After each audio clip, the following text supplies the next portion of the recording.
This is Real FM.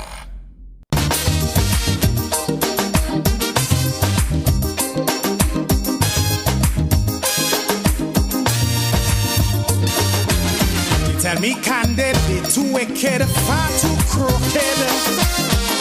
That is the frequent commenter here. Too one-sided, underhanded, can't be trusted. This is the opinion, ear to ear. For their own abuses, they keep making excuses. Housing crack up over, they unleash the lawyer. Set up an inquiry just to get Kid Rowley. But they wouldn't sue the false paper screw. I don't need to close to tell them go. Hurry, pack up your bundle Now, stop fooling the people. The country taking a beating. So me plea are repeating. go They like a natural disaster. Now. 10 times worse than Ebola. Like a dog with fleas and tongue on the knees. and a begging food. Now we and I did one we prophesy to the country, streets turn into rivers, then into seas. Is why I'm singing. Now this is my humble petition. Announce the date for election. Go now, please. Accidental, detrimental, could be lethal. Are you willing to take that chance? Much too seedy, they too greedy, eyes too beady. Honeymoon end before the romance. Good afternoon, folks. Good afternoon, my brother. Good afternoon, Gates. What's up?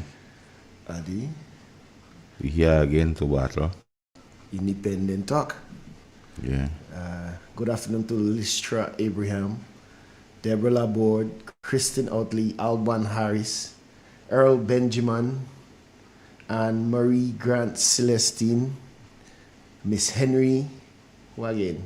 And Andrews, good afternoon to Wallan Akwat. What a name, eh? Mm-hmm. So folks on Facebook, share the live. Barbara Big up them Henry, people name, man. Cynthia Bartholomew. Good afternoon, folks. Good afternoon, folks. Where's that? You don't have on Facebook? Yeah, the Facebook just on. Some people don't say Doesn't big them. Gates doesn't big them up. Good afternoon to B Sky inside of London, England. They're not true, I just big up everybody. Well, not me, we say they're not saying. Sometimes we list those long. Miss Ferguson, good afternoon. Norma Roberts. What? Rambasing. Mm-hmm. Yeah, I seen some different names today. Louisa Williams. Well, Fitlin Holly Douglas. Well, you getting new people? Kendrick Gibbs.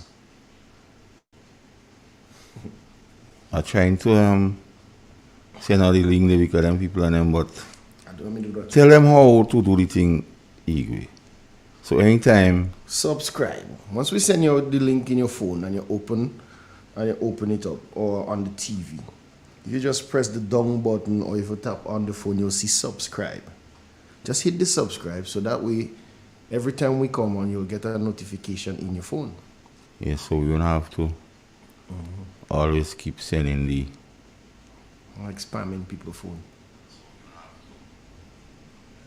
yeah, you. Well, first things first. Sherry Goddard, happy birthday to you. Coming from Real FM. Igwe, say you want to sing for you today. Go on, Igwe, sing for you, man. Happy birthday to you. Mm-hmm.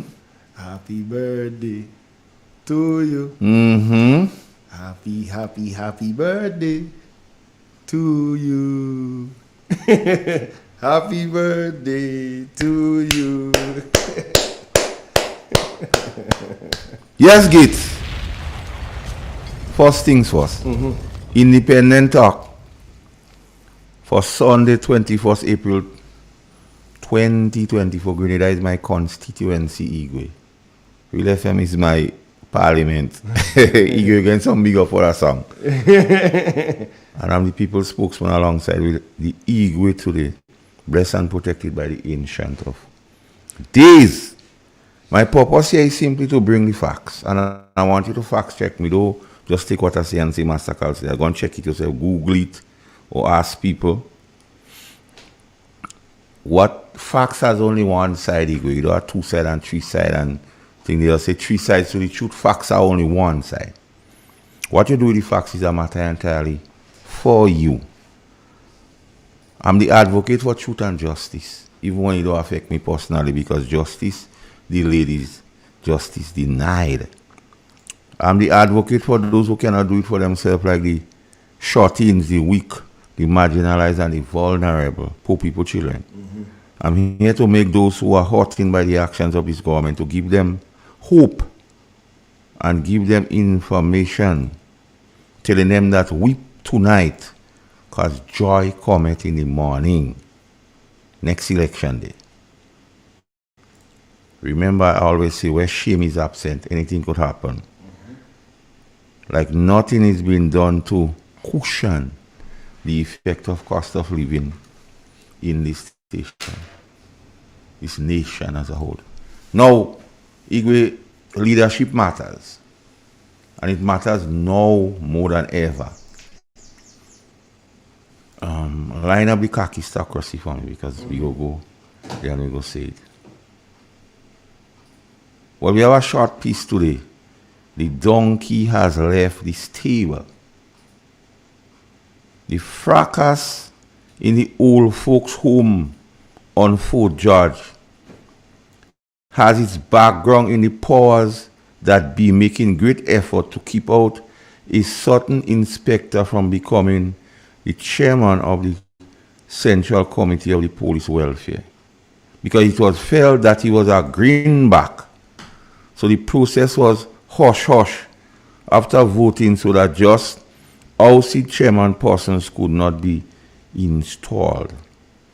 All that backfire when Auntie refused to toe the line and take orders from the COP.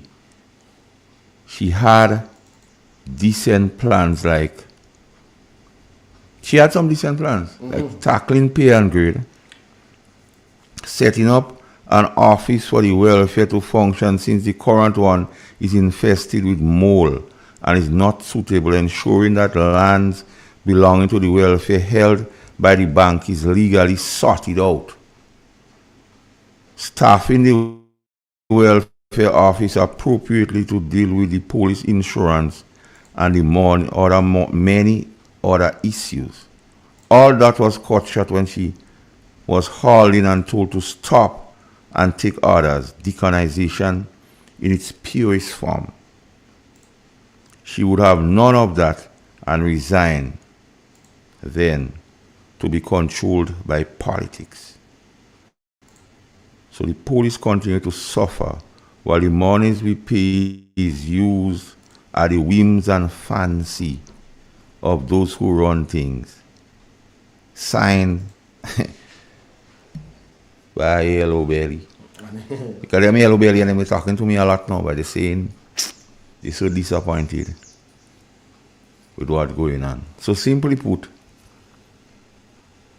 after all efforts to act like circumstantial evidence and to point the chairmanship in one direction, the chairman now did not want to toe the line, although she had some great plans for the Welfare Association, and not $100,000 as street people say, put it in problem. So she has resigned since. So you could expect all kind of utter nonsense will be going on, Igwe and on, in the police force. So we will talk a bit about the police force today again. The king's son, I have to address him. I must address the king's son. I need to address Andal and Dennis again. We still need to ask of LACO. We're not seeing the youth in every structure. So we want to know what's going on. We must question big government because the Prime Minister said the government was too big when he was in opposition. And we see the government getting bigger. We see 2 ministries. We see an ambassador to Ottawa, which has to be, the officer has to be staff and other thing. More on the government post. So we want to know what is going on. And then the Prime Minister spoke about a failed state. So we want to understand when he say about a failed state. Because he outlined what a failed state would look like. Then we're going to speak a little bit about the police includes promotion. We go ask, somebody tell me to ask Vani a question. Is he being blackmailed? I don't know. Is he being blackmailed by some tip? I don't know. Then the Victoria Park saga. You have some self-styled saints names start to call. Yeah. Those who used to play them is Jesus Christ's twin sister. The names start to call. And we go, if we have time, we go gloss a little bit on the continued Catholic saga in Universal because that's in my local. So, although I'm not a member of the congregation, but the people coming to me and talk about it. And somebody to tell me to warn the RGPF. What they say, the dirty water in the yard is for the pig. They say they should stop that mentality about the dirty water in the yard for the pig. So if we have time, we go try to speak on those issues today. It's I need the khakistocracy clip because we are about to head in now. I would need that clip too. Let me go. Yeah.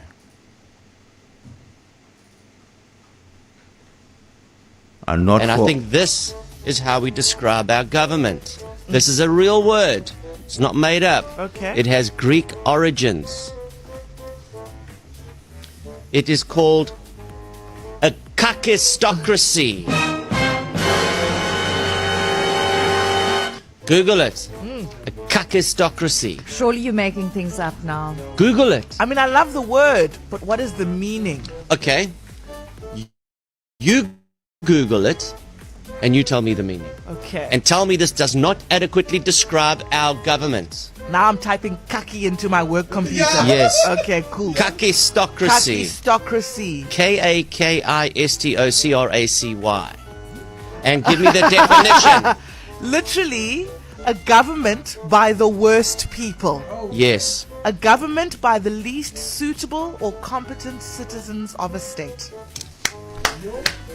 Okay, so full of the kaki people. It's not I even can't believe it's an actual I word. know. and it's not even an Afrikaans word you'd think where kak comes from. Hey? Wow. Do you call a parliament full of these people a case? Ah, he enjoyed that. Yes, Igwe. So, Igwe, at the end of this discussion today, the listeners would answer the questions for themselves. Has Grenada, are we experiencing a kakistocracy in government? Government by the least suitable people. Matthew Bowen, big up yourself, bro. And Harvey, big up yourself. Doreen, big up yourself. Christine, big up all yourself. Igwe, leadership matters. Big up on yourself. Leadership matters, Igwe. Yeah. And it matters now more than ever. The question is, Igwe, it begs the question, are we better off now than before June 22nd, 2022? are we better off? And after the discussion today, one would be able to answer the question. Because a lot was promised by this present administration, and not 2% of the promises was delivered equally. Now, we go deep sea diving and we go break it down equally. And today is a day persons could chime in anytime they feel to add anything to the program. The economy equally. You had growth during the NNP time of 6%.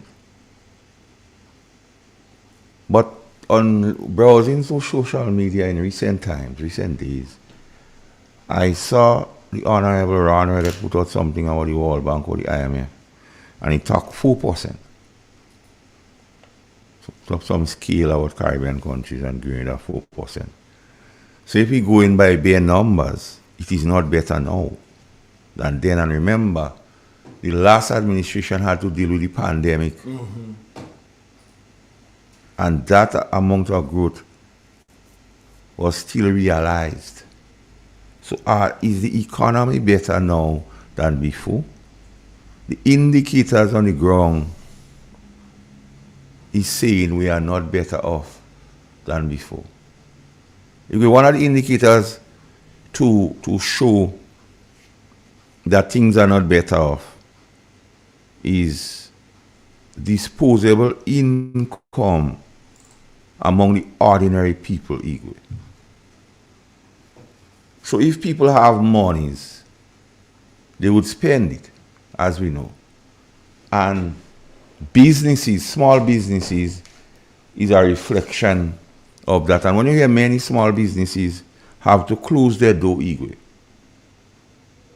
and that is facts. They could check it. And you see more people becoming vendors equally. As a matter of fact, more people have become vendors in so much as this present government plan to demolish persons set up on the roadside. They say it is unsightly. And yes, it might be unsightly, but what is the cause of so many people vending equally? And if you don't fix the symptoms, things will happen, things wouldn't happen as expected. Equally. So, and you hear people, the boss men, you hear their cries. The vendors, whether fish vendors, market vendors, or other vendors, you hear the cry. The barbers, you hear the cry. The hairdressers, you hear the cry. The beautician workers like the hairdressers and nail tech and so on, they are saying that things are worse off now. That is why I say when I come here and I speak those things, facts check me. So go about, check the bossmen, check the taxi drivers, check the vendors, the food vendors, the market vendors, the fish vendors, the barbers, the hairdressers, the nail techs and so on, and check what is good and ask them. And it all stems from leadership. So when I say leadership matters, and I ask you to play the clip of a kakistocracy, was not because we just know it or because we had the clip, but we join a parallel and we're speaking to the powers that be. They need to get the act together after 2 years. Because remember, election cycle is supposed to be 5 years equal. So if you're 2/5 into your term, is it okay to say give you more time? Because the next year will be the moving year of this administration. It will determine how much seat they get in the next election. And then we go play the clip where the Prime Minister outlining what is a failed state And then those things are saying we go draw the parallel to see if Grenada has become a failed state equal. So the economy and all the indicators has shown that it is not better off than June 2022. And I'm willing to have a discussion with anybody who could call and give me facts. Good day, caller. Yeah. Good evening, gentlemen. Hey. Igwe Master Call. Hey. What are going on? Yeah, I did, man. I have the facts for you, man. Youth. I have all the facts. I could challenge you on all what you're saying. Tell me. Challenge you on that. Bring it. Bring it? Yes. Well, I start in. Let me start with that. The first thing, the gentleman, they fire on the hospital bed. He dead. Away. He dead? Passed away Yeah, on the guy Friday. dead. Oh my. They killed that one. Oh my. And my heart goes out to him, his family, his aunt and relatives, son and daughter. My barrister heard on Sheldon program, she even couldn't make it. She was so distraught. Yeah. So I started with the evidence. That is evidence. Yeah, well, Pande used to say, bring the evidence. Right. So come with it. I'm bringing it now. Yes. That's one. I'm very, you know what they did? They fire him. His contract is the up yet, you know. No, he did. They fire him before his contract up. He has until the end of May before his contract up. They couldn't wait. But instead of that, they give him the all-along man double contract to do his dialysis because he's suffering from the same thing. So he could afford to pay.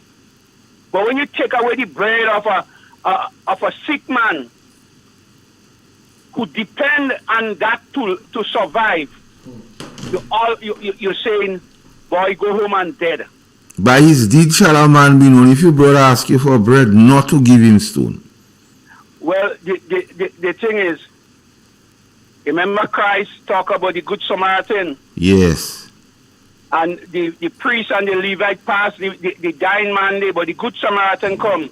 So how this government could be a Good Samaritan?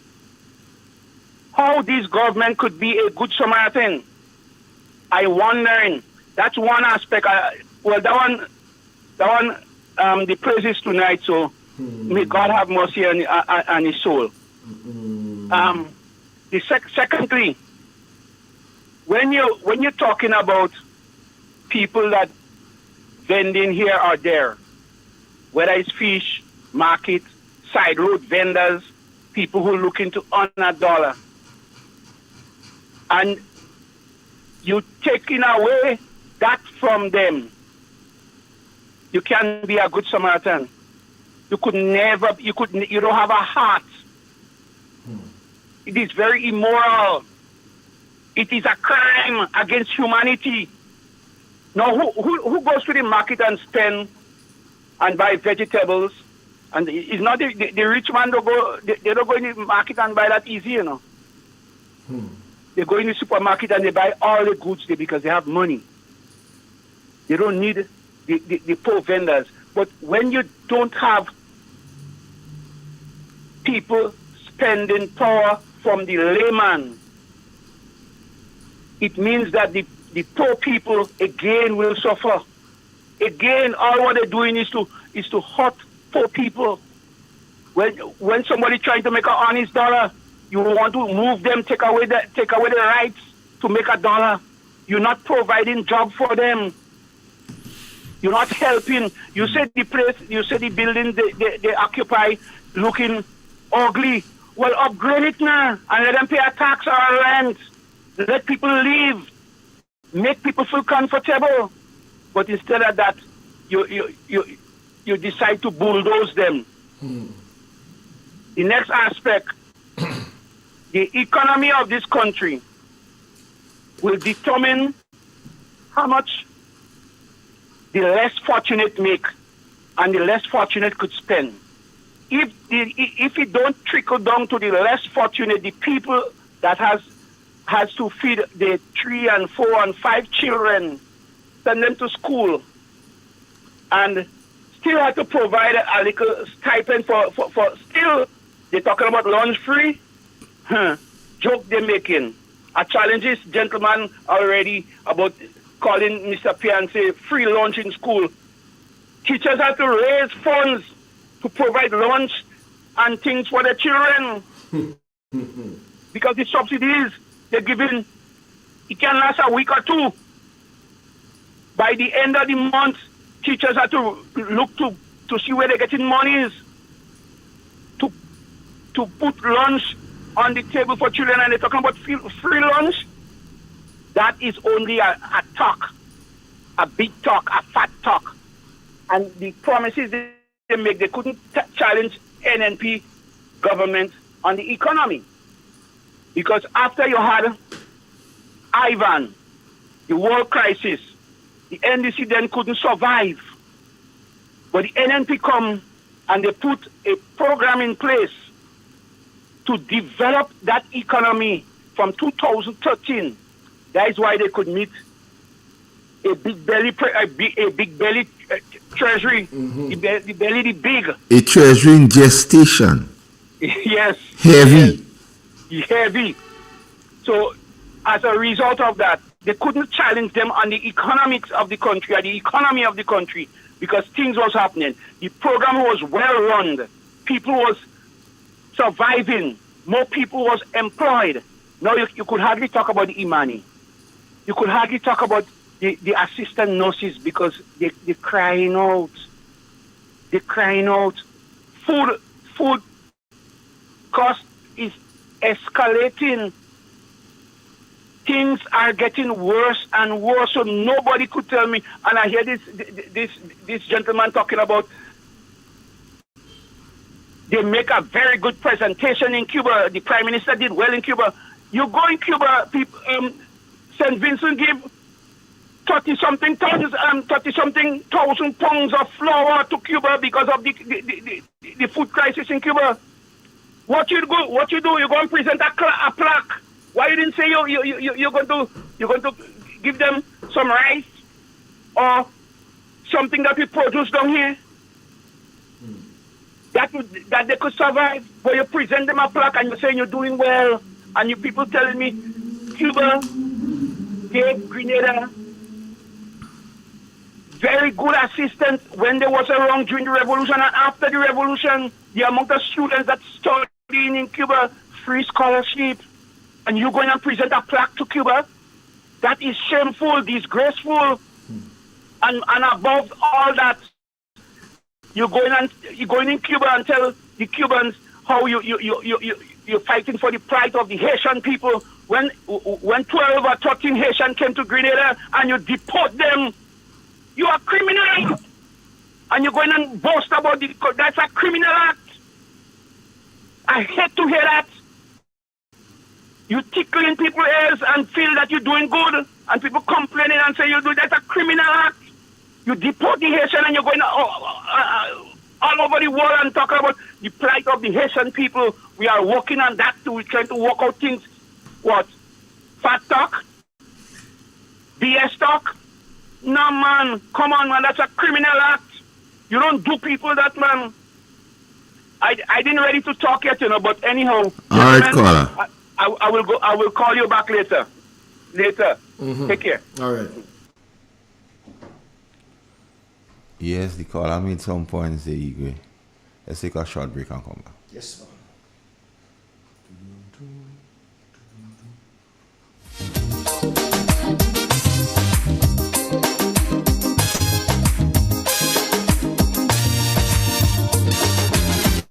Tell me candid, they too wicked, far too crooked. That is the frequent comment I hear. Too one-sided, underhanded, can't be trusted. This is the opinion, ear to ear. For their own abuses, they keep making excuses. Housing crack up over, they unleash the lawyer. Set up an inquiry just to get Kid Rowley. But they wouldn't sue the false papers crew. I don't need more close to tell them go. Hurry, pack up your bundle now.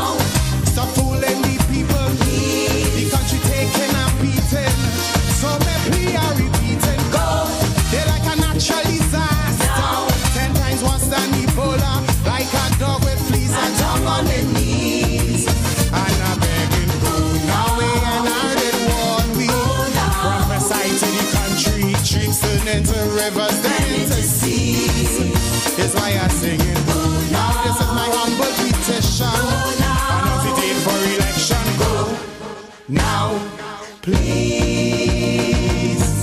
Accidental, detrimental, could be lethal. Are you willing to take that chance? Much too seedy, they too greedy, eyes too beady. Honeymoon end before the romance. We expect corruption, but now without check or interruption. That a few might stuff the pocket, but not racket by the pocket. From the constant comments, we get no recess. Before things fall apart and the riot starts. Even in chutney, I'll tell them go. Make it sooner than later. To protect the future, please. For the sake of we children and the next generation. Go. To safeguard our image. Before Griffith cause more damage. Like a dog with fleas. A dog on the knees. And I'm begging, go now. They try to stick me with rage me. Go now. They have more trick than Houdini. Streams turn into rivers, then into seas. That's why I'm singing. Go now. Please, Mrs. Kamla. Go now. Take Munila and Sharma. Go now. Please.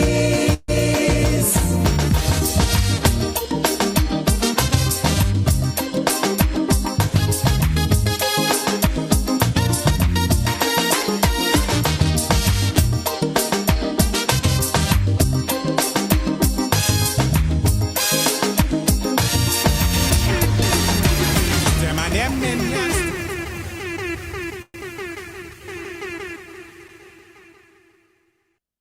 You cannot tell me that you care about the persons who you work with if you put them in a position where they are unable to get a mortgage, they are unable to buy a car, because you are giving them deliberately 6-month and 12-month contracts because you do not wish to pay them any benefits, because you do not wish to pay them any pensions. That is poverty. That is confining you to a life of poverty. Second, a state will degenerate and will become a failed state if the government is unable to deliver the services that it is expected to deliver to its citizens. And therefore, you must have a public service that is motivated, trained, and resourced to do its job as a public service. If you systematically go about destroying the public service, you are systematically going about destroying your nation. That's the reality. And so, there cannot be two public services operating. One on quote-unquote contract and another public service. There could only be one public service. And I think in my response, you will get what my answer is. That is something that will end once the National Democratic Congress forms the next government. So, Igwe, we heard the promises by no other person than the Prime Minister himself. So, like I said, we'll go deep sea diving today and check it out. But the purpose of government, Igwe, is to protect its people. Is this government protecting its people? And to keep society safe. Is society safe? When they had a beg man to bring back gun? The government role also includes keeping society organized, Igwe. Is our society organized? Because you speak a lot of things in the tape then. Because we go break down the tape. A government must be able to maintain order and stability. If a government fails to do this, a society will fall into chaos and its people will suffer. That's why so much people suffering right now in this country. Because the government is not keeping society organized. It is not protecting its people. Too much of people complaining what is done to them by this government. And we know the stability factor in this country here. When the present government throws its hands up in the air, Igwe, and begging all who have illegal guns, bring it back. And then the AG saying, if I'll bring back the gun and you have anything with it after we test, all you called Corey.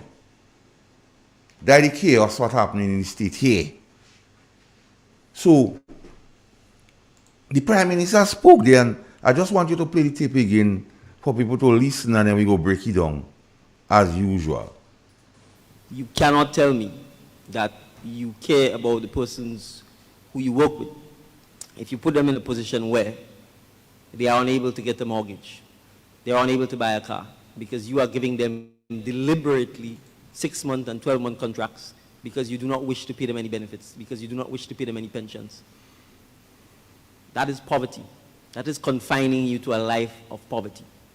Second, a state will degenerate and will become a failed state if the government is unable to deliver the services that it is expected to deliver to its citizens. And therefore, you must have a public service that is motivated, trained, and resourced to do its job as a public service. If you systematically go about destroying the public service, you are systematically going about destroying your nation. That's the reality. And so, there cannot be two public services operating. One on quote-unquote contract and another public service. There could only be one public service. And I think in my response, you will get what my answer is. That is something that will end once the National Democratic Congress forms the next government. So, what you hear talk about contract work? Mm-hmm.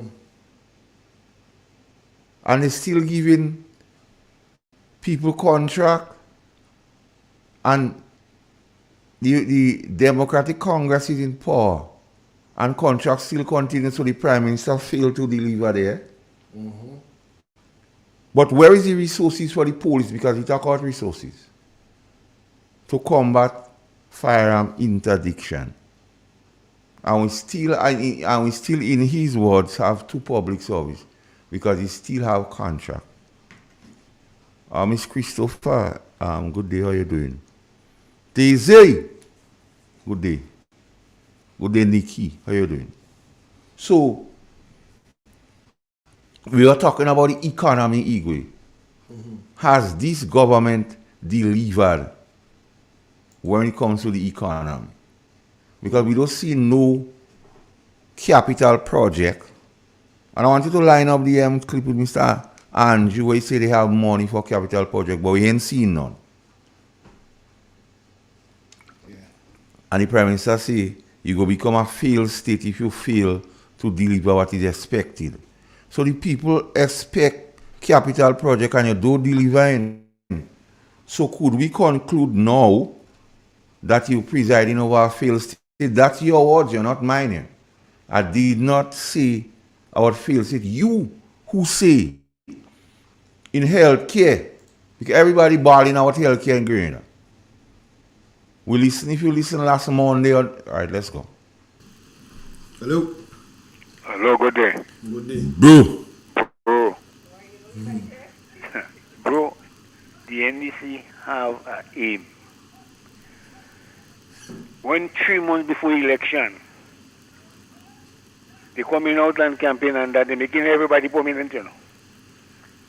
And when they win, they making them go by the 100. That is the aim they have. That is the aim they have. So we have to look out for that. Look out for that. Thank you. All right. Mm-hmm. So we're looking here, so the economy. Has this government delivered what the people expected? And every individual could answer that question for themselves. And the resounding answer will be no. So are we to take the Prime Minister's words and say we are in a failed state? Have you seen everybody? I never heard things so. Everybody crying, you know. Businessman crying. School children crying. Men not working in idle hall crying. People at walking crying. But I never see these things so. Well, employment. And I want you to play our good friend, Youth. Because he promised the youth. Because we go in based on what the Prime Minister say. And I say if you can't deliver, or if you don't deliver and it's a failed state, that his words. So let me hear about employment now. An NDC government will ensure that youth in agriculture and fisheries, youth in diplomacy and diplomatic affairs, youth in sport, medicine, and sport leadership, youth in every division of every area and sector of government will be visible at every level of our political structure. We have a colleague. Yeah, let's take it. Good afternoon. Good afternoon, gentlemen. Yes, sir. Hey, you are going, youth. Good, man. Is it big youth or old youth? Youth. Youth. Okay. Listen. Well, it's road workers balling. And here, 4 weeks, 4 fortnights, they ain't get salary. Who's the fellas that are fixing the road? Yes. Yeah, because I meet one the other day and I say, while you're getting paid, Tony back, you know. You see, free to answer me. Because I might go on the radio and see. You say free to answer. All right, another question. They're giving $10,000 for constituency alone. School crying out because they don't have, what they're giving is not enough. If you're given nine constituency or 9 ministers, I don't know how they're doing it. Mm-hmm. But if it's 9, no, it's going to be 10. That is 100,000. If it's 15, it's 150,000 per month. Yeah.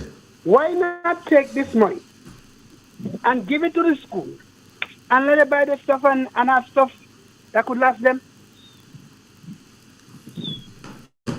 Well, they're listening, so they might take your advice. Yes, because they don't have to give. They say for free. How is free? Free how? Wait, just go in the shop and tell them, give you this and give you that? Because all they're doing is importing stuff, but you don't see what they're importing. Because if they see them number yet balling out now and everybody balling. I don't know. Well, them number at balling? Yes. Somebody beat them then? You see, when you say the balling, so Anthony, somebody beat them? When you have timber in the sun, you can see how they're twist. Mm-hmm. Right, so it's the government that causing that. Because when you order stuff and it stay on you for extra time, it depreciation. It's losing its value. It's losing its value straight away. So I think jumping on a plane go crash with them. No, don't wish them that. Don't wish them that. No. Listen, no, he come back already. Maybe. Yeah, the Prime Minister. Yeah, he come back today. Today he coming back? No, he come back not yesterday, or no Friday. When okay, Friday? okay. Yeah. Well, he coming back and he ain't saying nothing. Well, at least I don't hear other things, so I don't know. But I would like to have a discussion with him. So I don't know who and where to send the information.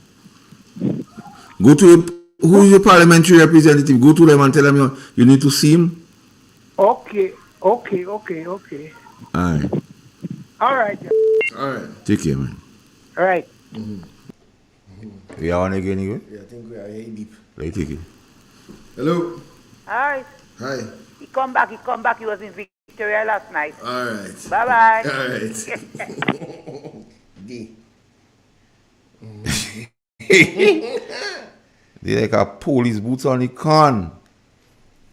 Igwe, give me Lako again because I want to ask him some question. Because, hold on, before you play, because the Prime Minister say if you don't deliver what the people expect, it's a failed state. Let me hear Lakwa again. An NDC government will ensure that youth in agriculture and fisheries, youth in diplomacy and diplomatic affairs, youth in sport, medicine, and sport leadership, youth in every division of every area and sector of government will be visible at every level of our political structure. That's the only part I like, All right, the ending there. But Igwe, couldn't say it better. So let me break it down, because let me be fair to them and break it down. You still have two public services, as they say, one permanent and one on contract. So youth has not been, we don't see youth are destructed. The police force, the latest information suggests that Jacob Brother is holding on as a ACP, maybe in charge of admin or something like that. I don't think. However, the news is that he reached the age of retirement and he'll be coming back on contract. So we ain't seen no youth there, Jonathan. Let me take the call. Hello. Good afternoon, good afternoon, Master Carl. And to look at the leadership of the committee and the committee as Prime Minister, and when NMP as administration in power, when election call NMP win, within days, a month, you will see at something delivered, or the promises that the NMP made in the campaign election, you see they start to deliver.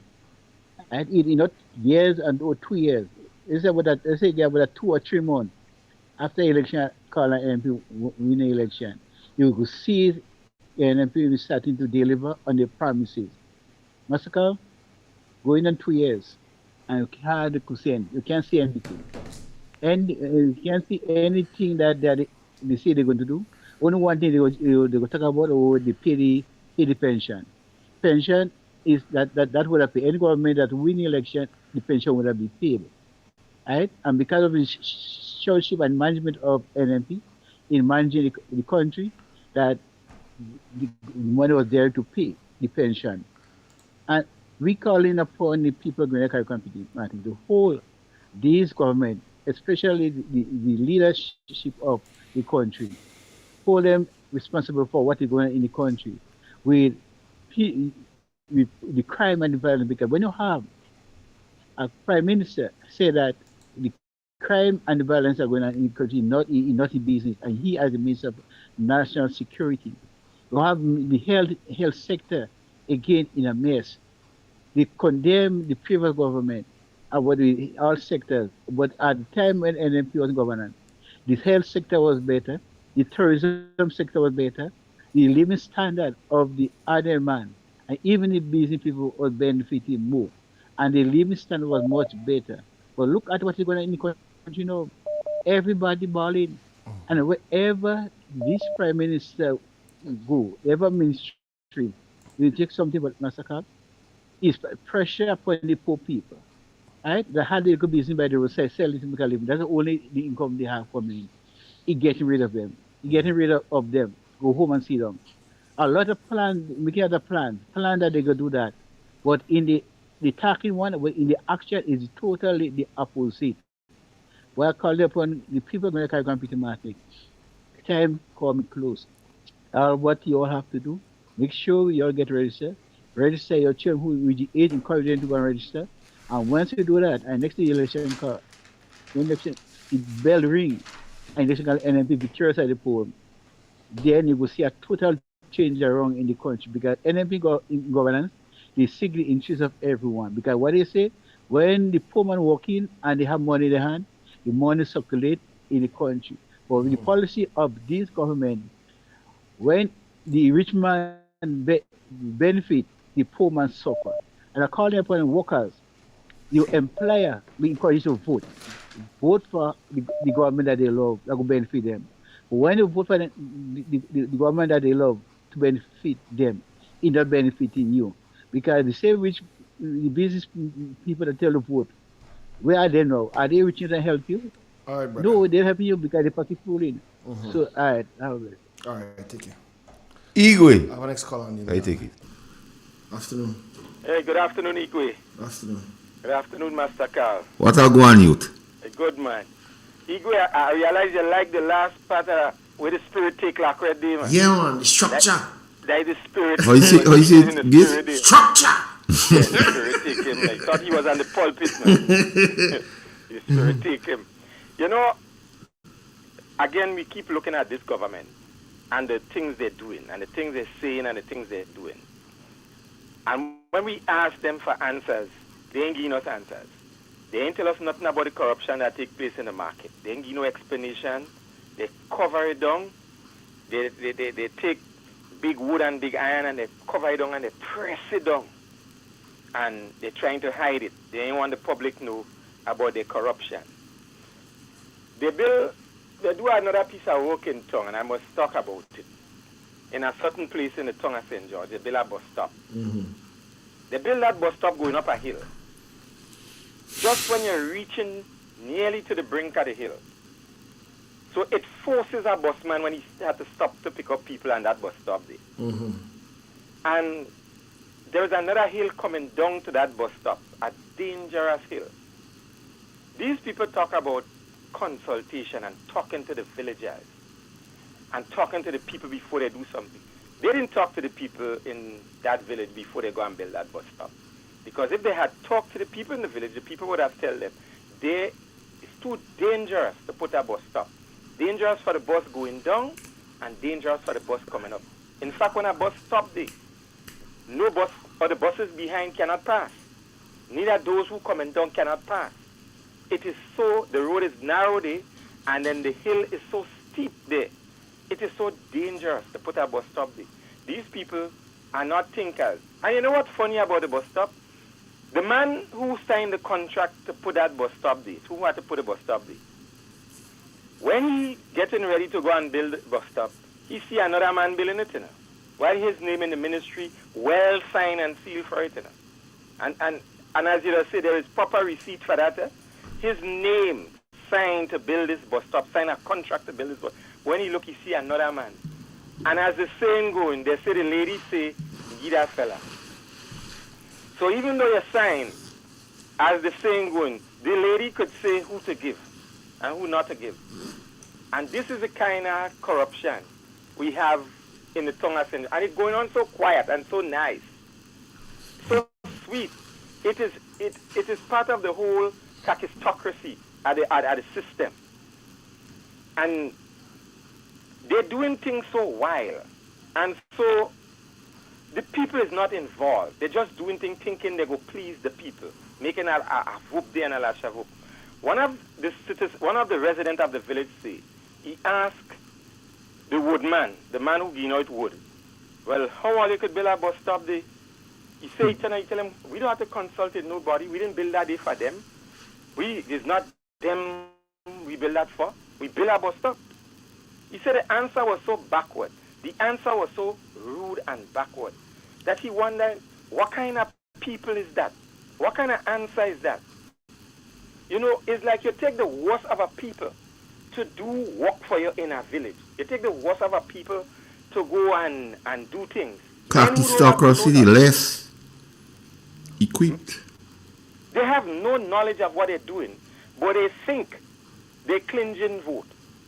It's like they will go around the village and see people and ask them, you want material? I could give you some material to make your house bigger. Mm-hmm. Because they believe that will clinch vote. That's the approach. The approach is not really dealing with people's needs.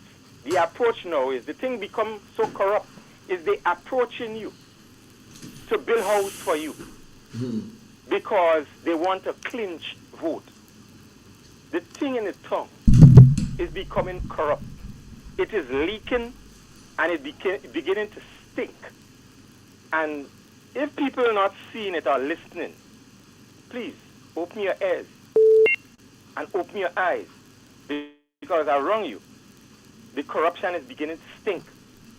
Government funds are being taken as a joke to clinch vote. Don't forget you had something they call forensic auditing.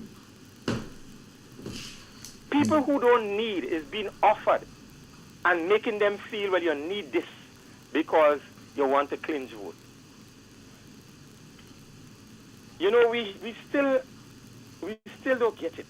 Is that what the NMP for? It's things that the NMP, you thought the NMP was doing. And you come now and you are flowing you're spoiling the society. You're talking about beggy. You are making the people even more dependent on the beggy mentality. Now we seeing it. Right now we're seeing the real beggies in. Yeah, you are making them beggy now. We seeing the real greedies right now. That is not a hand up you're giving the people. You are spoiling the people because you want to clinch vote. All right, Thank brother. you, Master Carl. All right. Igwe. I have our next one on the WhatsApp. Let me take it. Hello. Hello. Yes. Hey, man. Hello, Master Carl. What are going youth? Master Carl. Hey. You guys in here, Laco get a gracious offer to come to Canada? By not only that, you know. They say, the people say there's information to suggest that Laco trying to punch above his weight. But at the one Laco, because since he's saying out he's the representative for Northwest, I say Laco, not so the thing happening. They say Laco go in cabinet and complain about the event in the park. They say they put Laco in the place. They say, watch, nobody don't vote for you, get a walk. Why Laco kicking up? No, man, they tell Laco, watch, them people didn't vote for you. You get a walk. Master Carl, let me tell you something. You know anything that be outside here before you come in? Yes. Master Carl, Laco and the Prime Minister is not on thumbs. Let me tell you. There's information circulating that they tell Laco, watch, they didn't do it for you, they didn't want you. You get a walk. No, they try to ship him away. That's the move now, you know. They try to ship him away. And Laco tell him, no, me ain't going to Canada. I love my country and I'm staying right here. But Laco and him doesn't learn. The man sit down in cabinet, the man go in parliament and explain. If all your mouth hungry and all your beggy. All you could get by. But all the time it was joking making. But he know directly what he was doing. Know what he was doing? He was talking to them. He and the speaker is different. So they bias. So they bias. Number 10, all of them. They bias. All of them. He tell them, are you like to beg? Why are you coming in government? That must be biasness. And the man look at them. Look at the film again. Look at the film again. He look at them, and then he turned towards the speaker and he say, "Me and you, we different from them, you know? We're professionals." Yes, we are professionals. They are beggy. And what they do? But they knock the table. They knock the table harder. You understand me? The speaker get by too. They're blind, they can't see. And right now they're in bigger problem, Master Carl. Wait for the couple weeks coming ahead. They buy them and they didn't buy gates, so they bias. The Prime Minister afraid to come forward to the nation and tell them what's going on inside the party. Corruption. No, man, that $24,000 having them in a bind, man. They don't walk in out on that $24,000 just so. They taking all the insult and beat up. But here I said, he want to discipline them, but he can't get rid of them. What I tell you is country talking. He wants to discipline them, but he can't get rid of them. But if you saw want to show you different from them. Come to the public and get rid of them. Tillman Thomas get rid of who you have to get rid of in 2008 to 2013. No, Tillman Thomas are more balls and not feathers than them, man. Yeah, Tillman Thomas stand firm. And he get rid of them. Who go down on their knees and cry until he still up for them. Say, movie said it before I kick you in your damn face, man.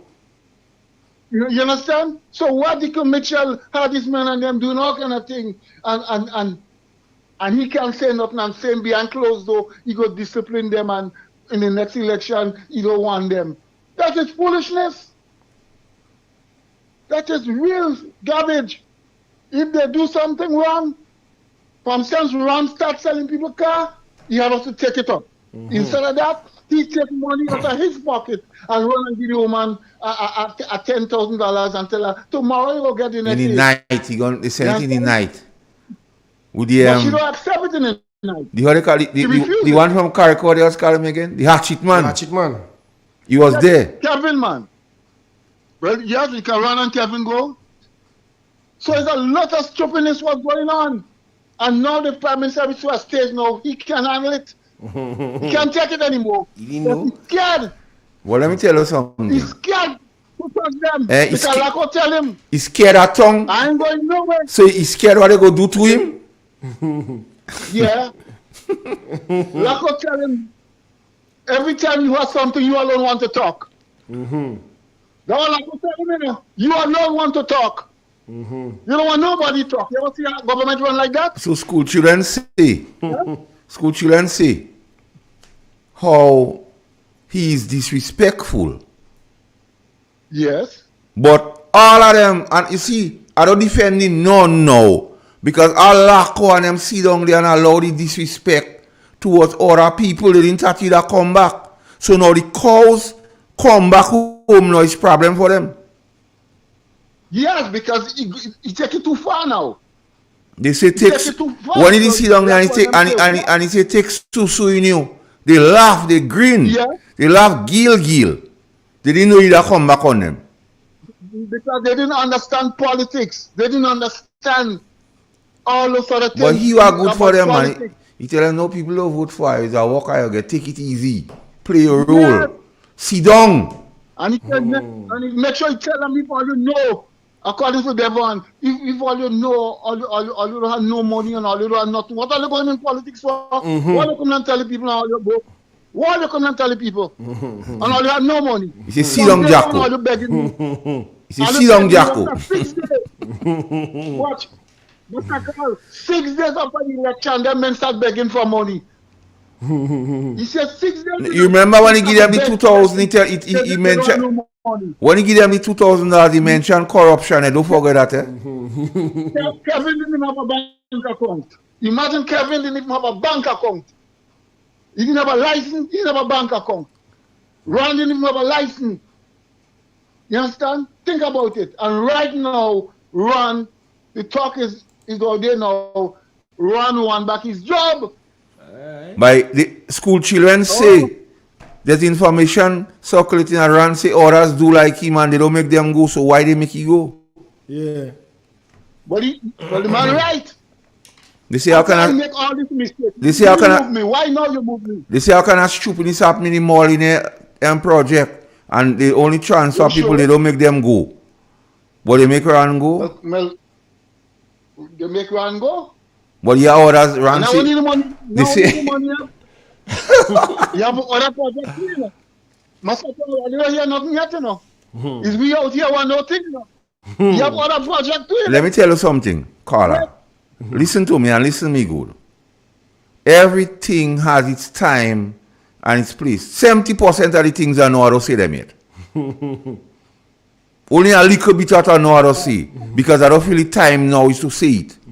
When the time is right, 70% of the things I know I doesn't say it. And that's why the big storm come up now about Dr. Mitchell and conference all over the world that they know, you know. About Dr. Mitchell don't want to give up nothing. You don't want to give up and you don't want to deal. All over the world now, you know. Because you put on your TV and you think there's that now, it's the talk now, you know. That's all they're pushing. He freed. You understand? They freed.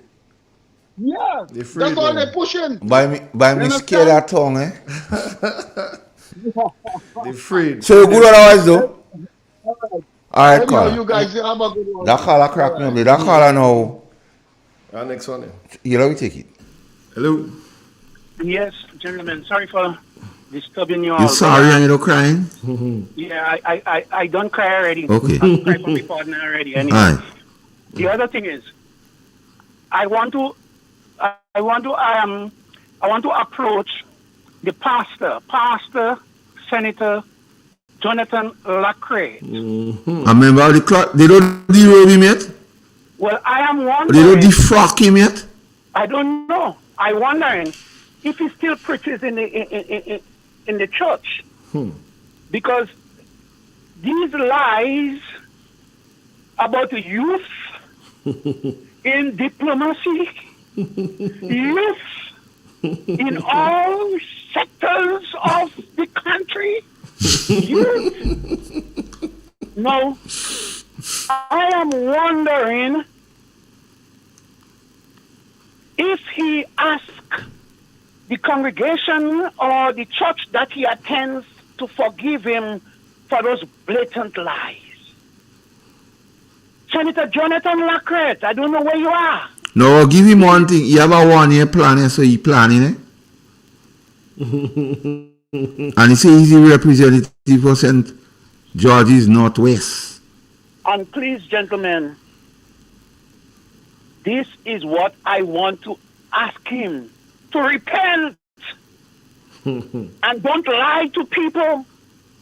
And when you speak like you're preaching on a platform, like you're preaching a sermon on the Bible, this is how you want to convince people? By lying? Lie less, lie right, lie head, lie foot. All over this government is lies. Lies from the top, and now the pastor is lying big time. Now, I think, if God forgive me for saying that, if you could have struck them when they're lying for me, they would have known. Nah, man, what else, man? God is a gracious God. Let me tell you something. Seeing that you're talking about God, you must know the story of Eli. Oh, yes. When Eli let his sons do stupidness, when the fire come down, he get burned too. All man jacking. That's right. That's right. So Jonathan sitting down there and let stupidness happen. When the fire come down, he won't be escaping. And he that know the right and do the wrong, many stripes go beat him too. Exactly. So I don't wish them nothing. I don't come in here want to, nothing towards them. No, let the Ancient of Days have his way. I will stand still and watch the judgment of the Ancient of Days. Exactly. I ain't wishing nothing. I ain't putting nothing. Who is me? An old sinner like me. I can't judge nobody. I agree. I'm not I don't judge nobody. I'm leaving it up to him. But when we pretend to be God-fearing and we come and preach righteousness, by God does expose everybody.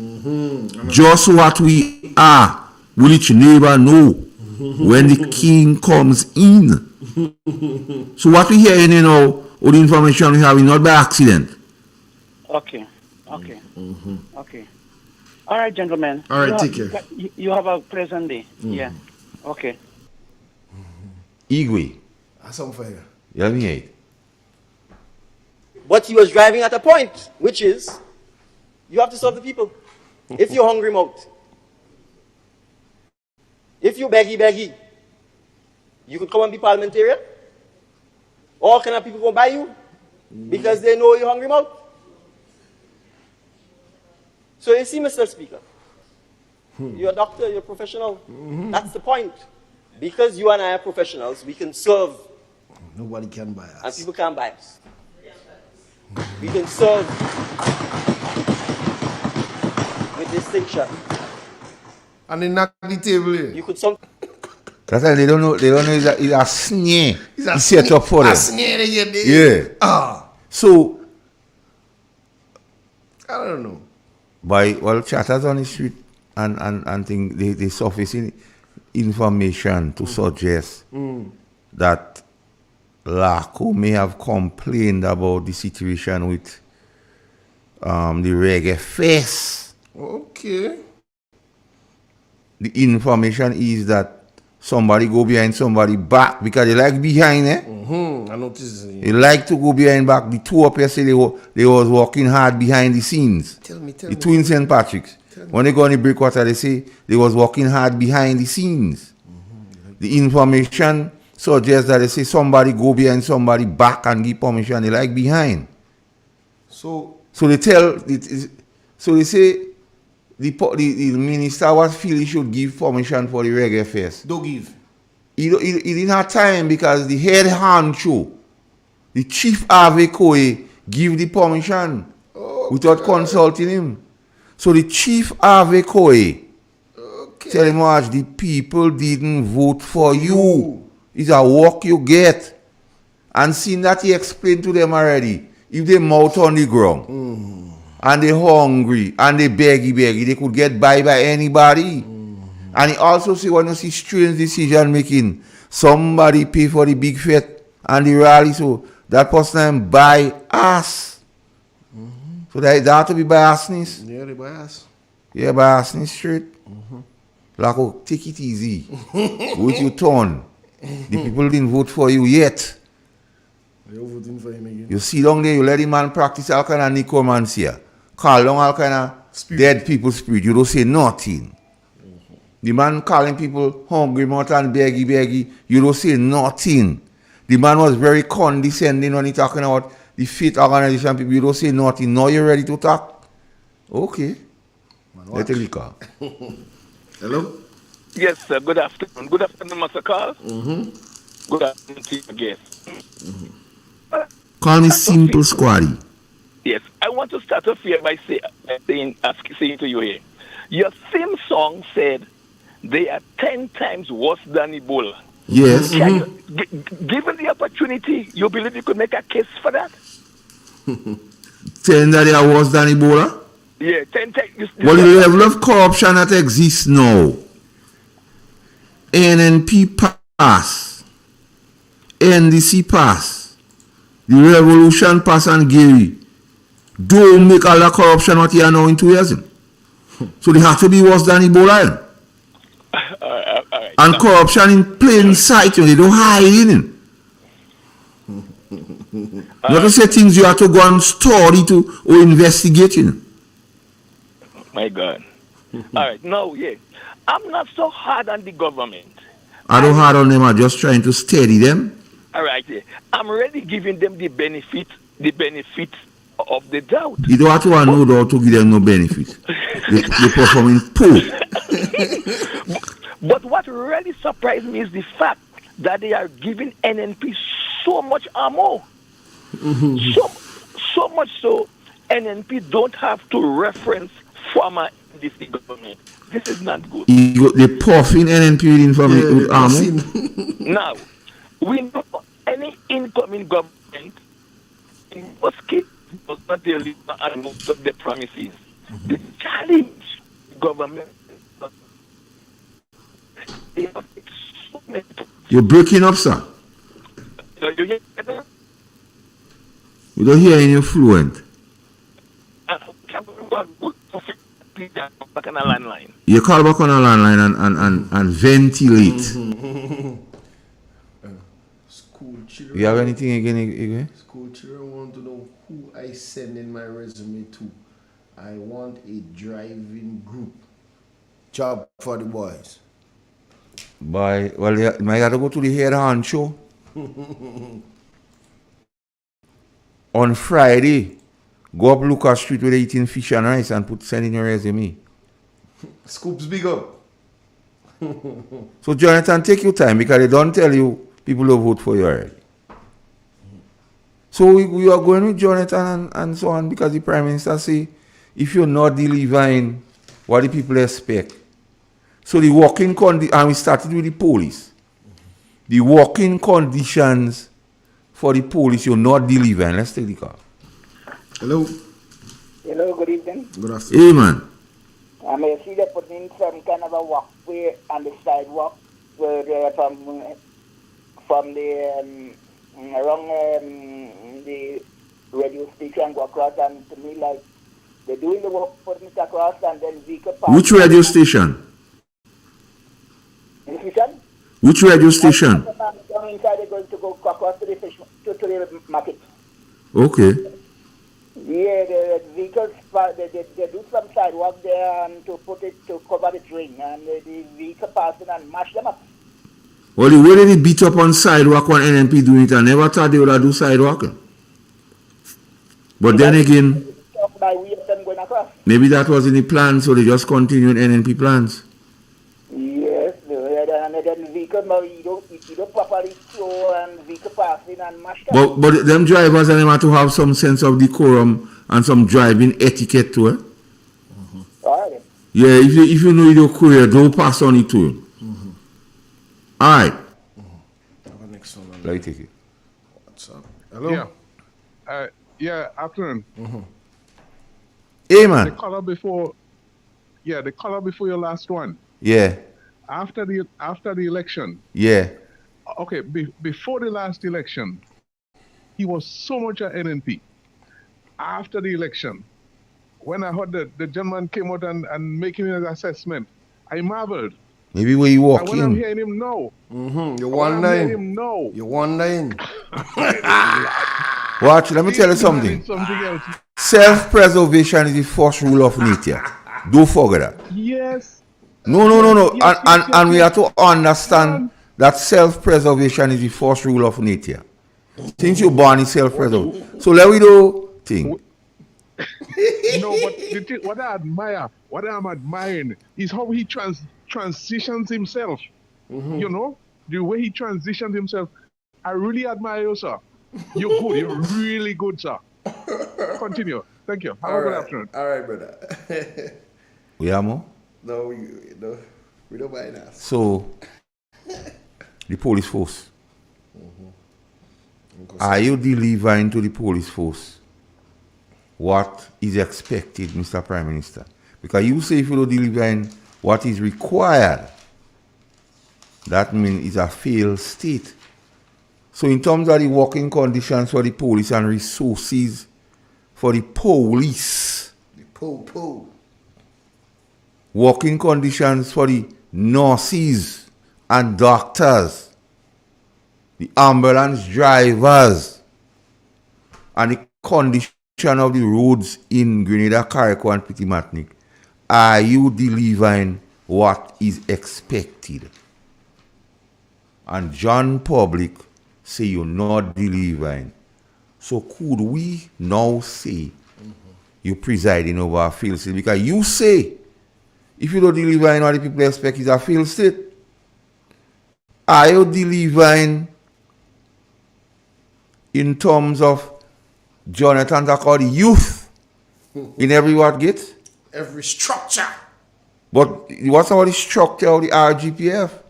We find these retirees you recycling and you call it planning ahead, succession planning with persons who have retired, you're giving them contract.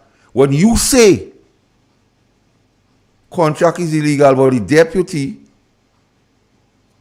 contract, another ACP contract, the commissioner contract, and they say you're bringing back the staff officer on contract. They say you're bringing back Jacob Brother on contract. So it's like only Vanny what are they on contract up there. Vanny, I want you to call me Vanny. Because I need to ask you if anybody blackmailing you with any tip. I don't know. Somebody tell me to ask you that, but I would have to tell you that in private, but you don't take in my calls. Vanny, me and you. Call me. What's if the blackmailing is in? You going to leave me out, man? So we're not seeing youth in the CBI board. We're not seeing youth GDB. We're not seeing youth gravel and concrete.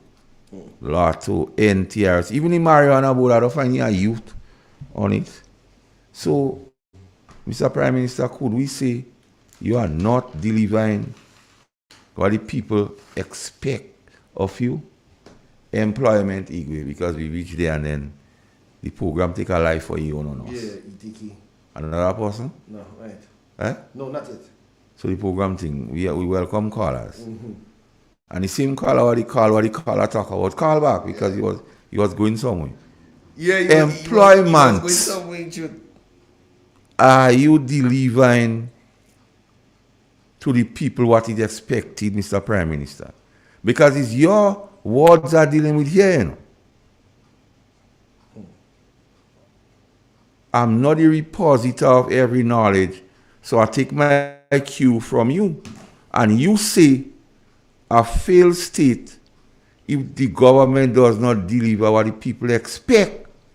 So have you delivered what the people expect in terms of employment? And you say as soon as you come in government, you that deliver. So those who telling me to give you time, they should ask you.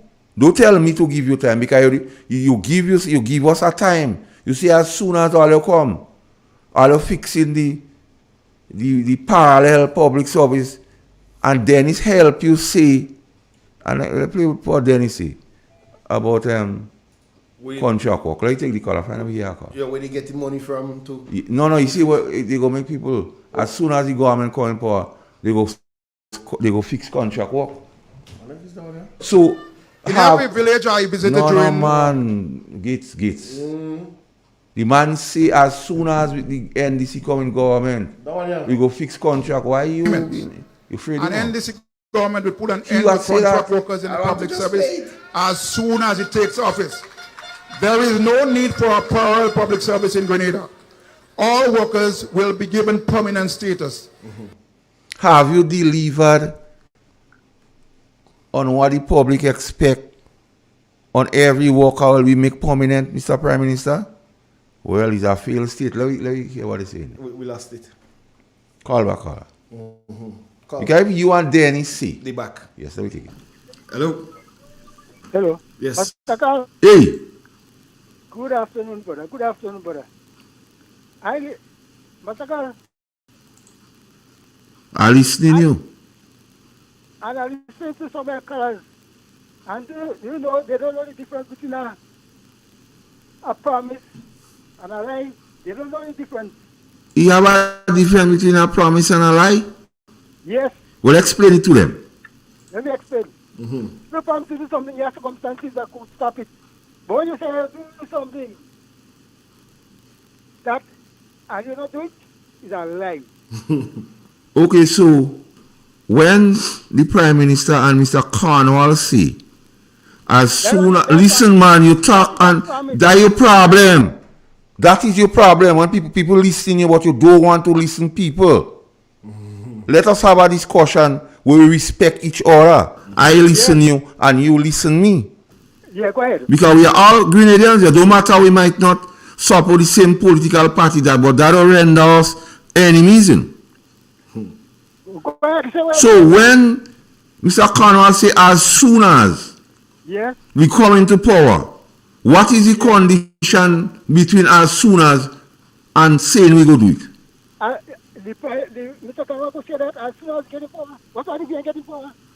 No, he say as soon as we seen that you explain what is a promise and a lie. I'm not promising something. You have circumstances that could stop him from giving you. So what is the circumstances what stop Mr. Cornwall? You don't available yet. So you're stopping. Oh. You could still do it. So it is okay to promise anything, and when it don't happen, say it don't available. You are positive. Let me tell you why it's a lie. You listen to me? Yes. A lie is when you tell somebody you do something, and you do. For instance, the NMP government tell people they can't. No, leave him. That's a lie. Because they don't do it. That is a lie. What? Say that again. Say that again. I need They drill too well already. And that's not true. That is a lie. You know too well, though, Dig? How you know too well, though, Dig? How you know too well, though, Dig? How you know that? Where your receipt? How you know that? Where's the gas? You don't have no gas, nothing for you there. That is a lie. The song so foolish. Then I promise. You giving you giving you well I respect your opinion but I don't agree. You not never agree. I don't agree but I respect your opinion. There enough time on him, man. I don't think. Because he does just go on and go on and go on. He has no reason. But he's so shameful. Yeah. For big people with sense trying to justify stupidness. Which they know is stupidness. It is so. Anyways, I guess you know why you're doing that. Maybe I don't know why. You biased too? Let me take it. No, you don't come in yet. Nah, I hear ringing. They could, whoever this calling, they calling the wrong. Give them the wrong. Give them the right. 4420175. Yes, Igwe, employment. Has this government delivered what is expected? Because the Prime Minister says if you do deliver what is expected, it's a failed state. That his words. I want them to say it's a lie again. Play that again, let it hear. Because they just pretend they don't hear You cannot him. tell me that you care about the persons who you work with if you put them in a position where they are unable to get a mortgage, they are unable to buy a car, because you are giving them deliberately 6-month and 12-month contracts because you do not wish to pay them any benefits, because you do not wish to pay them any pensions. That is poverty. That is confining you to a life of poverty. Second, a state will degenerate and will become a failed state if the government is unable to deliver the services that it is expected Play no to more, its Igwe. citizens. A state will degenerate or become a failed state if the government does not deliver what is expected of the people, Deacon Mitchell. So seeing that this NDC, whether lie promise as the man said just now, is not delivering what was promised to the people or lied to the people, the state will will degenerate into a failed state. That his words, not mine. So they are not delivering the economy. Employment, they're not delivering conditions for the people. They're not delivering. Youth is not in every structure of the government, so they're not delivering. So the state failed. Let me take the call. Hello? Hi, good afternoon. Hey. I listened to earlier a long time, but I have to call now. Calling from St. Patrick. Mhm. Everybody on the other side, where Mr. Damana just talked. I don't like to hear this in Takataratal. No. Everybody all right. We all one people. No. The one that run from Montrose area. Mr. Montrose? Mr. Cornwall? Mr. Dennis Matthew Cornwall? Let me tell you something. I've been on that side some time ago. Everybody asking for that man. The people say they don't see the man. There's a lot of people who need help there, and they're not seeing him. Somebody from Liberia meet me Friday. They say, where is Mr. Cornwall? I say, I don't know. So me and it, Master Kala, listen earlier. I don't like to hear them people in Takana. When I hear the Prime Minister, you're turning down the radio to listen. No. You have to. You see, they say a lot of things, so we have to remind them of what they say. So much I lie, boy. What? No, one say that promise, not lie. All right. Maybe I think it's I don't want to buy everybody except Mr. Dave, and I don't know him, but I know who they is. Okay. All right. All right. I take care, right? Have a next one on the Yeah, WhatsApp. I see. Hello? No, good afternoon. Clive. Every structure. Every political structure. a long time I haven't called you guys. Yeah, I'll go away. A long time. Igwe. Yes. I sit down there and I listen. But anytime you want to listen that particular caller talk stupidness, like Flintstone and Barney and yeah. I won't say that we just have different opinion, man. Don't do him that. Yeah, Flintstone and Bonnie. No.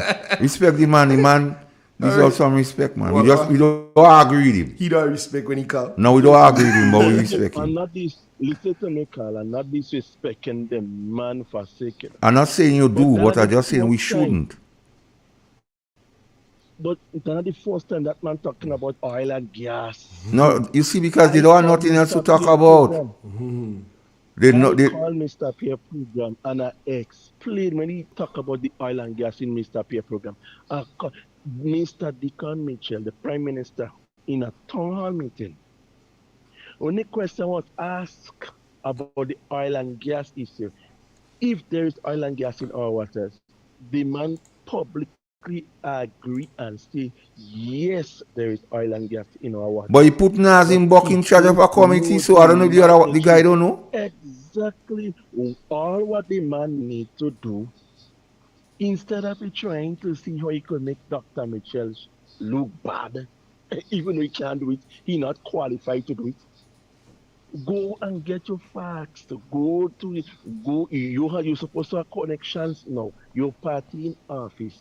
Go and ask what about the investigation with Mr. Nasim with the oil and gas issue? Why he coming? What he trying to come and justify? What he coming and justify? I just don't get it. I don't get it too. I just You just don't get me get it. irritated. Watch. Watch. Did you listen Calistra, not Calistrana, but the Bob program today? No, No, we coming here, so we. Well, yeah, I go listen after when I go home. well, yes, listen. You know, Mr. Pierre is so always say he not hearing his brother Willie. Well, Willie finally talked today.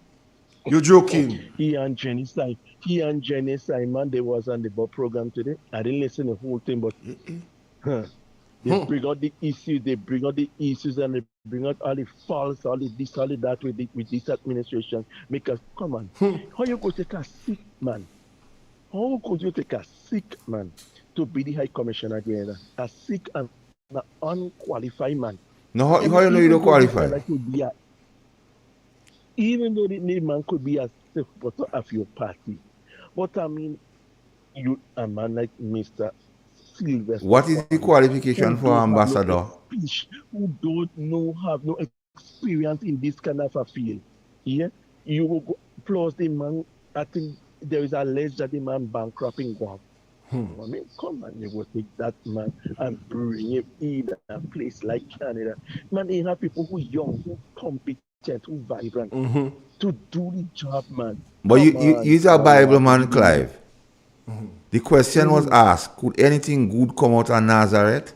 So let me treat that one so. You know, I used to always... No, let me treat that one so. The lands.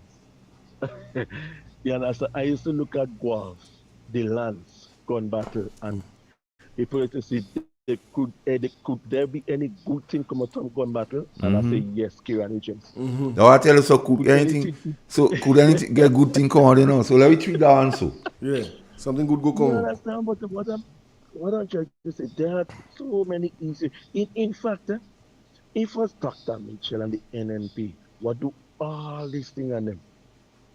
What would that man be saying? Would he either agree and support it? And the answer is no. Look at our care system, like I was telling somebody, to go in the hospital and make up a mind to their because there's nothing there and it's getting worse. The doctors are complaining. We are not saying up for to criticize and malign the government. We want the government to do better. We know that you can fix it.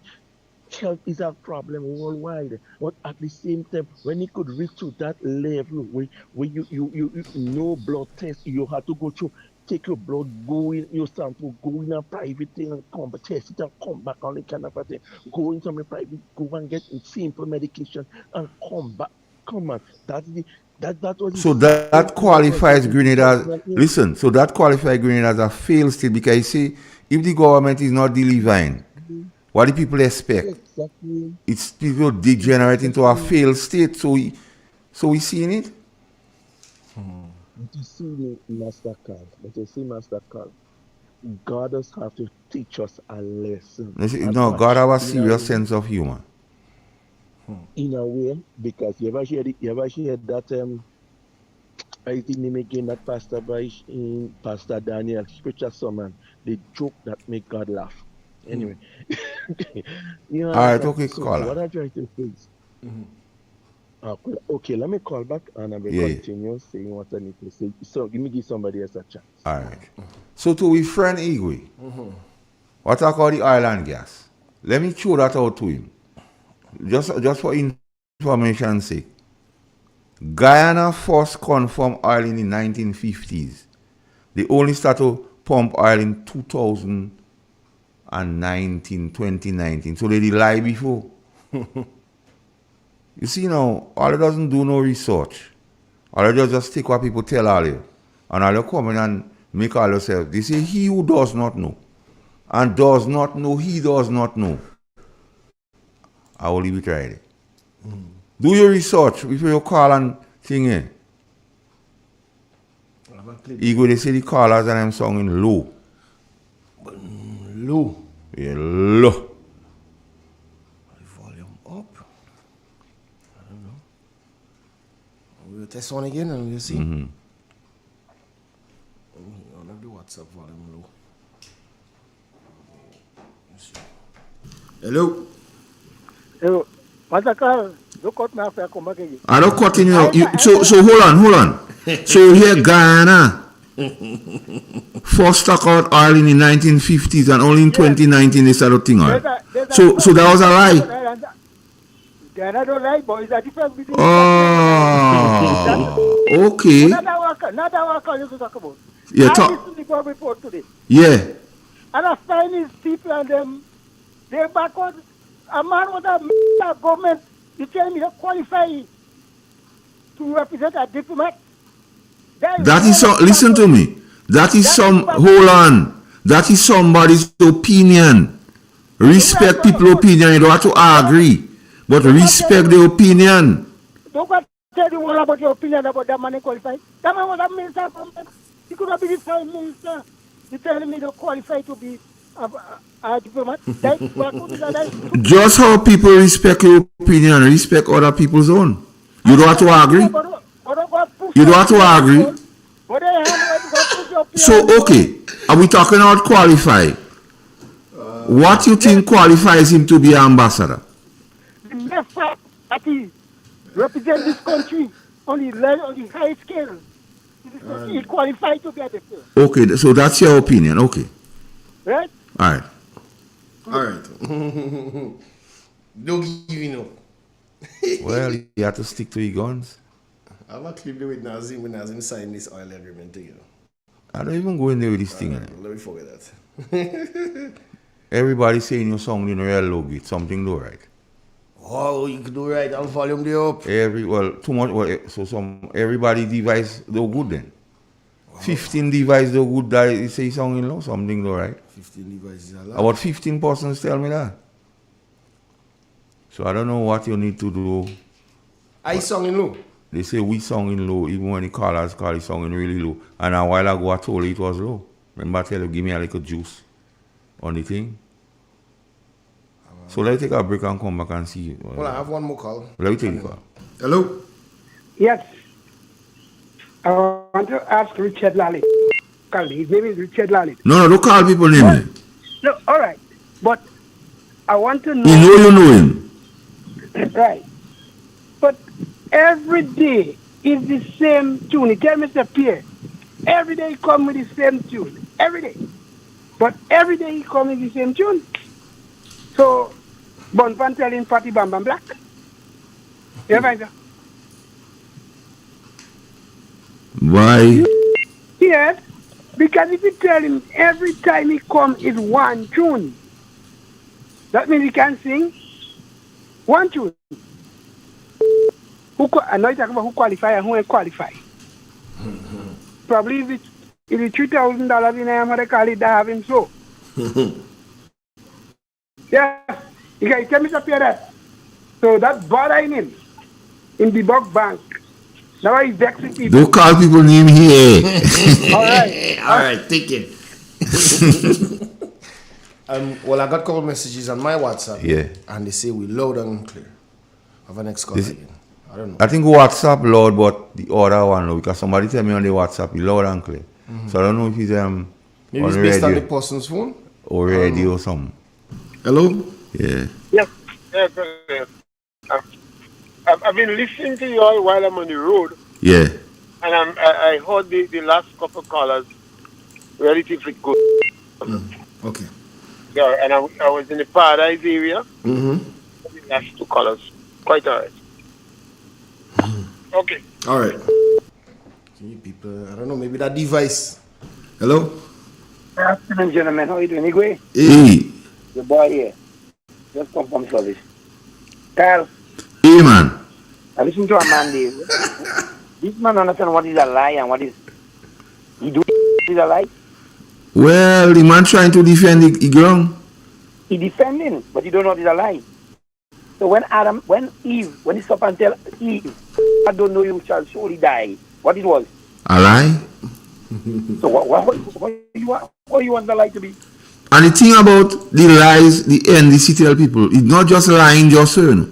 The intention is to deceive or was to deceive people. That's what I'm saying. So they're lying. They're not speaking the truth. Because if you tell me, okay, Carl, you tell me go down the road and pick up a box by Calico. I reach by Calico and when I reach there, the box is not there. And I come back and I say, Carl, where the box? And you start to beat me out. You lie. I tell you, well, Carl, you lie for me? Yeah, man. The same thing I'm going on here. You told the people that they will be prominent. They will have a job. They will have their job. You send them money. Okay. You say it's not that. And not only, you send them home. You send them home. What it is?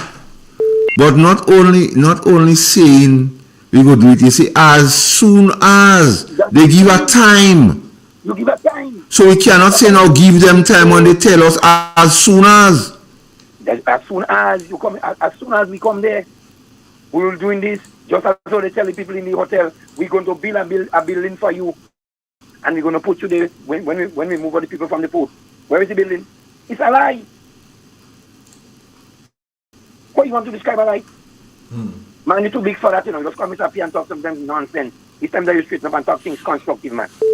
Alright, because I tell him Guyana took out oil since in the 1950s. Yeah. And in 2019 they started taking oil, so what happened? The first set of people lie? This man them lie. Corner lie. Jacquet, all of them lie. And they lie for us still and they continue to their lie. And let me tell you something, lies just bring you down, eh? Yeah, you can't when a lie stick on you, they can't take it out. Because when you got ready for them, what I can watch them. They better start straightening up now before it's too late. Alright. Yeah, man, have a good day. Alright. Good afternoon, Shorty. You see one of we ardent listeners here already, you're making some noise. Yeah, everybody. Loud and clear, loud and clear, loud. No, well, maybe something, I don't know. Maybe some glitch. Shorty out. Yellow Belly, I message you there. No, about 15 persons, I tell you. We have a next caller. Yeah. Hello? Hello? Yes? Hello? Hello? Master Carl. Hey! Igwe. Hey! You're loud and clear in my community. I'll be taking you on YouTube and no problem. All so right. what you might have to do an area check. Could be. Yeah. Because I have my TV at 18 and it's louder. I have no visual and audio. Everything clear. Right? All right, thank you. So you know my area, the Bush Grove area. Yeah. So you might have an area, you might have to do an area check because you know that. All right. All right, thank you. Igwe. I'll call again. Eh? My next call. Let me take them, man. Hello? Hello? Yes. You're clear. All right, thank you. It's just the kind of frying, but everything is clear. They're coming on heavy, but they're just like frying. Okay. All right, thanks. Okay. What, Igwe? So, you're Shorty. People say he's loud by what? We like as you're listening. So, has the government delivered what the people expect in terms of the economy? No. In terms of employment, no, because we're seeing more people what not working. Well, let me talk about cost of living. Because when they come in power, them say, all right, let me take the call. Hello? Hello, good evening. Hi, how you doing? Master Kalanigwe. Hey, what one? You hearing me? Yeah, we're hearing you loud and clear. Yes. Two things I want to talk about. Okay. One pertaining to health. People, I want to find out from you, Regina might hear me and might call too. I want to find out from you guys if the Snell Hall Medical station is open, and if there in the health complex in Sotes, if there is any ambulance, because I hear the cries for some people, Yeah. during the week, I like to think. And then on the boat bridge in Pulse, as you know, people have been advocating for the building of that bridge. Yeah. And now they're complaining that heavy trucks and so Cannot pass there. yeah, so and then the SSU camp is nearby there. Yeah. And then the traffic department, they should do something to, because it's tedious if that boat bridge go and break again. Yeah, it will be How problem. the people in Pulse and so will suffer. That's my 2 cents. And you make a very, very good point about the Paul Bridge. If you refurbish a bridge, it should be better than how it was. Exactly. You can build a bridge and you claim and all kind of song and dance and pity they take. And it was than how it was. Something do right. Definitely. Because they're saying don't involve the parliamentary representative and you don't must sting them. And who the people reject what in charge, so that the leadership matters. Yes. So there are clear case where leadership don't make sense there. And then again, that Pulse, the school, going to be built just now. So I hope they don't build it substandard like how they build the bridge. So I call on you all. No, that is two very, very serious points. Okay. All right, and Snell Hall Medical Station. yeah, because during and you bring up a serious point. I'll tell you why. During the election campaign, Peter was on social media with Joseph Andal standing up by that building. Yes. So Joseph Andal knows about that building. So nobody want to tell him about that building because he took a picture and put on social media standing by that building. So Mr. Joseph Andal, the people want to know why is the place not open. And then again, Massacre, people have to pay bus to go Hermitage. Yeah, or Sotes. They're too long, and the people are complaining. So I call on behalf of them, So you call on them to come in and yeah, man, and that is the same thing like what we're saying. The Prime Minister say, if you don't deliver in what the people expect, it's a failed state.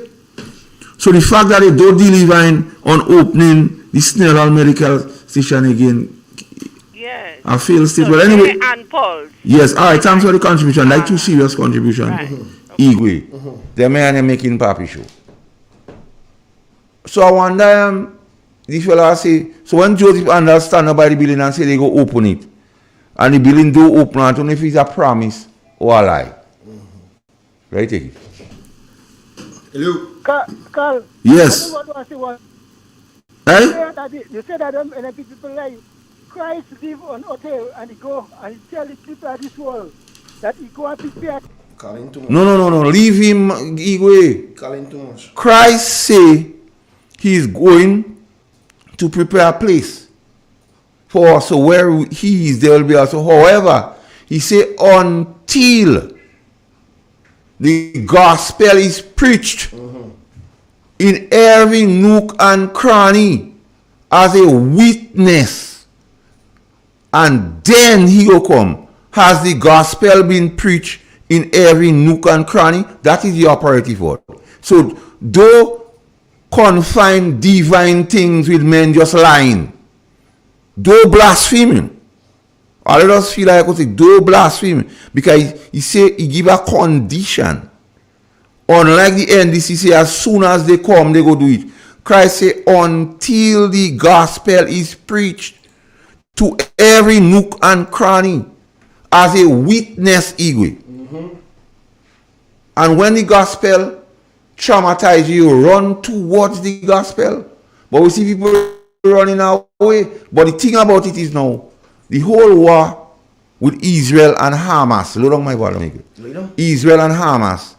He said, when you see wars and rumors of wars, lift up your head. Redemption, joy at night.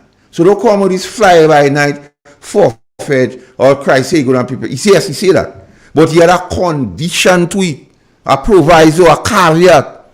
You see, until the gospel. So what you should do, help the gospel preaching every nook and cranny. And then you come faster. And then you go to sing, you will stop singing, Lord Jesus, how long shall we sing that great song. We go sing Christ returneth. Hallelujah. Amen. Yes, you agree?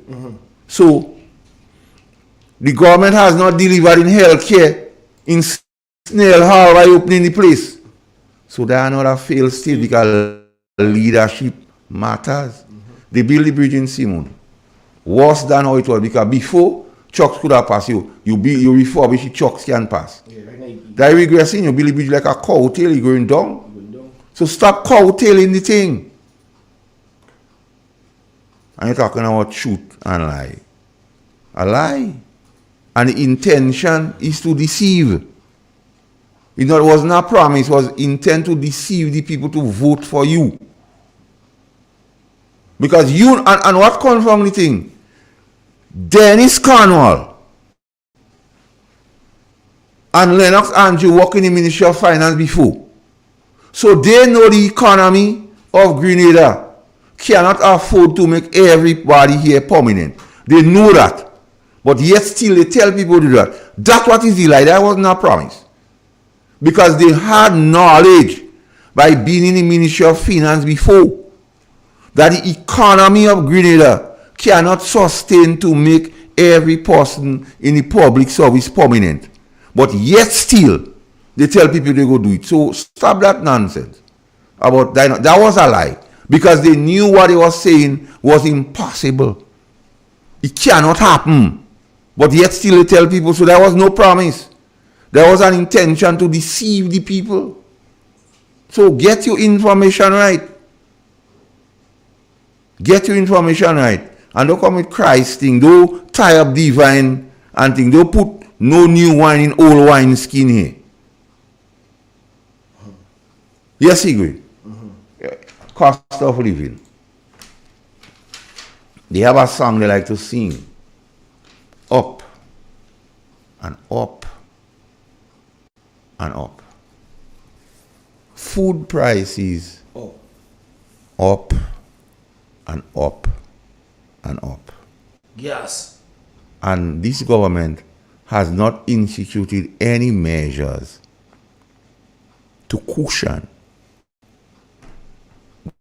the effect of high food prices, gas prices, water. I show you more than 1,000 people on now a list to cut off water because they can't pay because you don't have disposable income. Now I saw cut them off, leave them still. So the government is not delivering because the past administration is to pay for them. That wasn't promised. That wasn't lie. They should pay for them. But this administration stop pay for them. So this administration is not delivering what is expected of the people. So whether you want to spin it or so on, you can't spin that. You don't qualify enough to spin this thing out lie. It's lies. It's pure lies. They put levy and thing on electricity. They put VAT on electricity. That what is the truth. So could we say that the government has delivered what is expected on food prices, electricity bills, water bills? And the answer is no. So the Prime Minister say, if you don't deliver what you promised or what is expected, you enter into a failed state. That his words. So if you have a problem with what I'm saying, go and tell him, man, what you say that for? And you know it can happen. Don't come and try to beat no bantan here. Go to the committee and say, watch. When you talk about if the government can deliver what is expected, there are failed state where you fail in the state. I hear that strongly. We get a call? Yeah. Right, take it. Good afternoon, V. She says she has 25 persons listening in her house right now. Strong. So big up the likes. Yeah. I usually doesn't ask for the like, but just think. Yeah. Give us the likes. Give us the likes. Give us more than 30. Yeah. We want more than 30 likes. Give us 200 likes today, man. We have about 900 people online right now. Give us more than 30 likes. Yeah. Is that what you call it, Aka? Oh, we lost it. That took too long to answer. You go to do the people that the people they want to ventilate. Good afternoon. Hello. Matakal, Hey! Matakal, you say that the government and deliver nothing. Better listen, man. I didn't say, no, leave him. No. Leave him this. I want to talk to him. I did not say they don't. Listen to me. I'm telling you the areas in which they have not delivered. Well, I go tell the area where they deliver. They deliver only NIS. Lakalom. They pay the dog salary. They pay the... Hold on. I'm glad you say about NIS. Ask NIS what's out workman's compensation. You see, ask NIS why from since January men do getting workman's compensation. Don't call back again. No. No, Igwe, stop that. Don't be so arrogant. Igwe, we are one people. We go educate him. I used to work in a police station with a police inspector they call Belshazzar Maras. He said when you hear they come around the station junk, don't push them out. Pull them in Igwe. And when they get sober, they're supposed to go out with a charge sheet and a bail form. So I go pull in that one. And they go out with charge sheet and bail form. Ask NIS about the workman's compensation. Ask NIS why men have to work 5 extra years from 60 to 65. That's the question now. So is that delivering to the people? So that's why the people expect to work more? To work 5 years more? And not to get workman's compensation? Well, if you call that delivering, you have to be a madman. You have to be a madman. What? Let me tell you something. You must know about cricket. They say never sledge Brian Larraine. Let it just continue. So don't come and sledge me. Igwe. How can I know what is that? They put levy on electricity and VAT. They pay some people retroactive. You have some police up to now. They retire and they can't get the money. That's the facts you have to contend with, not thing. And go and ask them why they don't give in them people and them the money.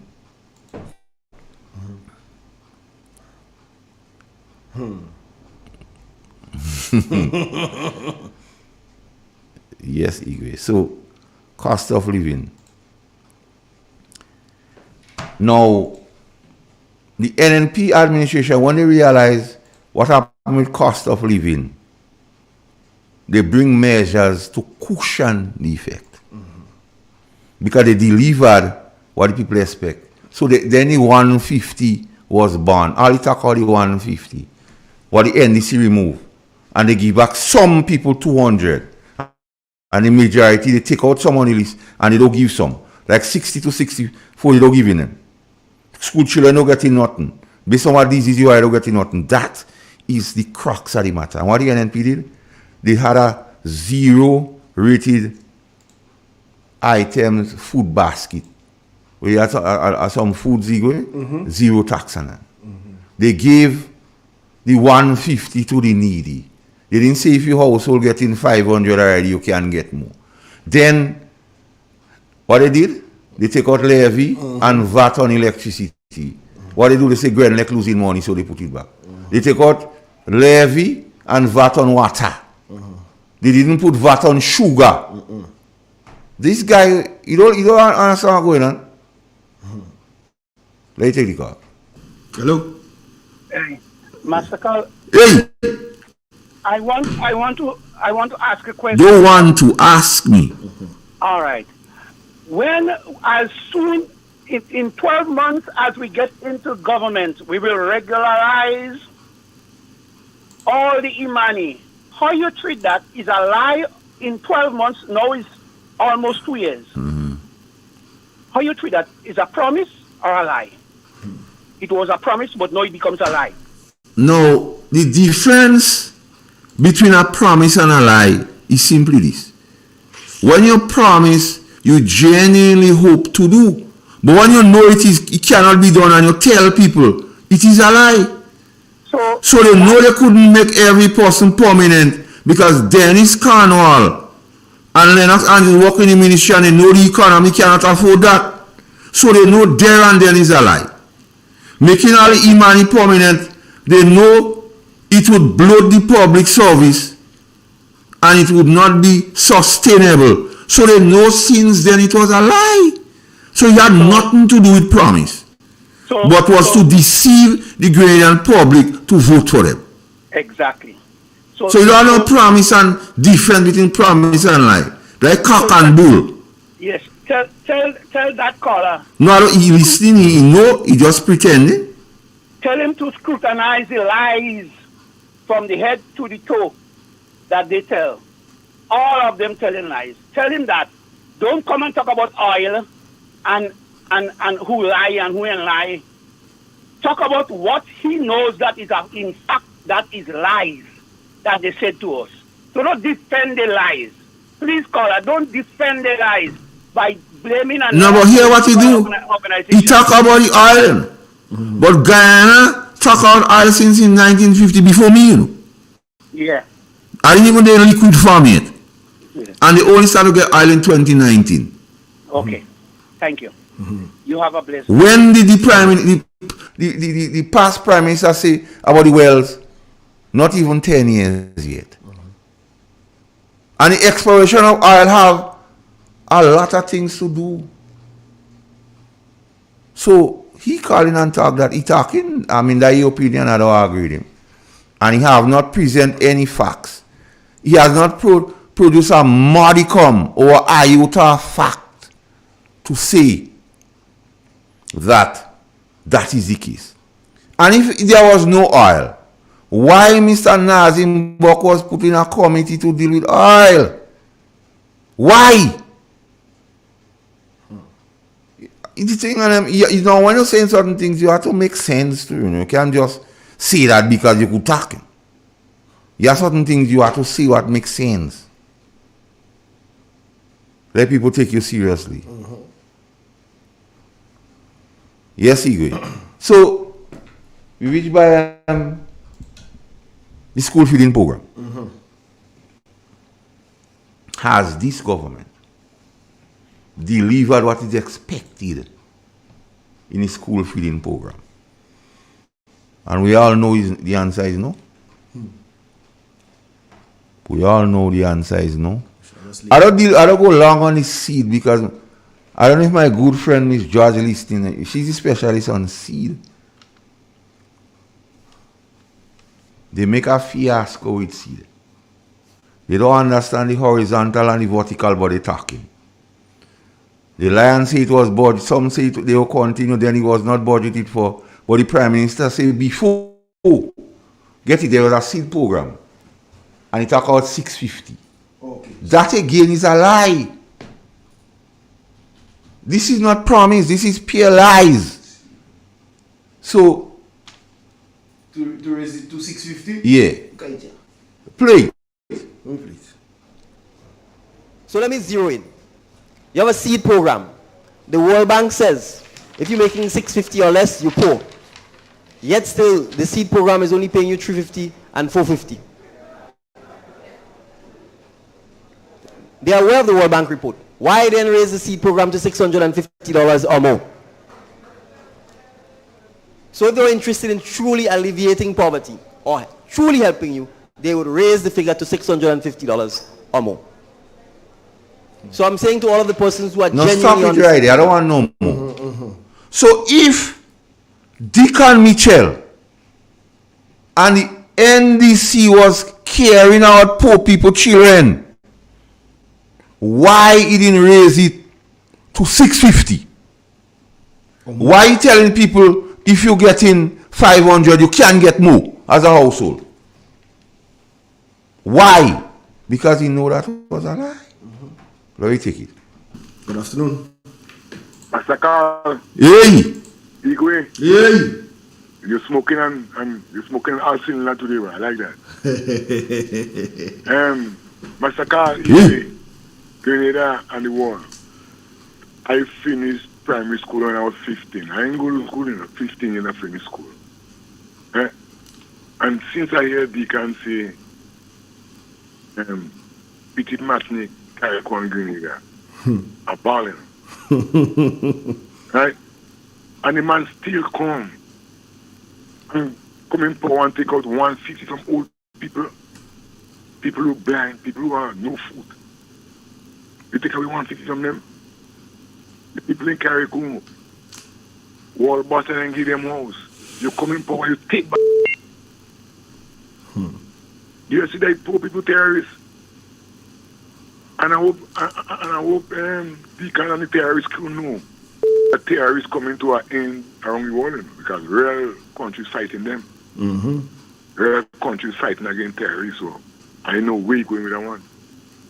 But anyway, I always say, yeah, really, I call no one them, but my whole thing is on the ground.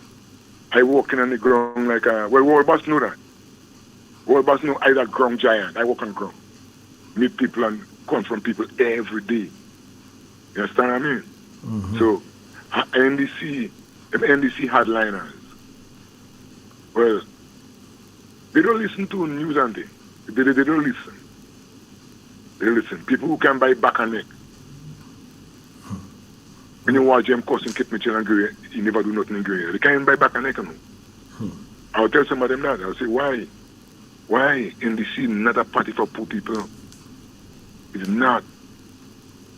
The main policy is not for poor people. They can come in power. They can give them big businessmen millions of dollars. Tax-free. Eh? Tax-free. People are watching that. But one thing, Carl, we don't talk about these days. You know you have to take out VAT for a year. That one ain't come yet. Yeah, you see that take out VAT for a year. I mean, is that clip? Yeah, we have that clip all up in the game? Yeah, we have to hit him with that one too, because we have clip saying you have to take out VAT for 1 year. You can't stop it. What I'm listening to you. Alright. Hey, you got me on man. Taking out VAT for a year? Where I was? Has this government delivered what the people expect on the social safety net programs, Igor? Igor, you have clip there when you're talking about housing, line it up for me, because we have to ask him questions on that too. Because they just pretend, they say it's promises and lies.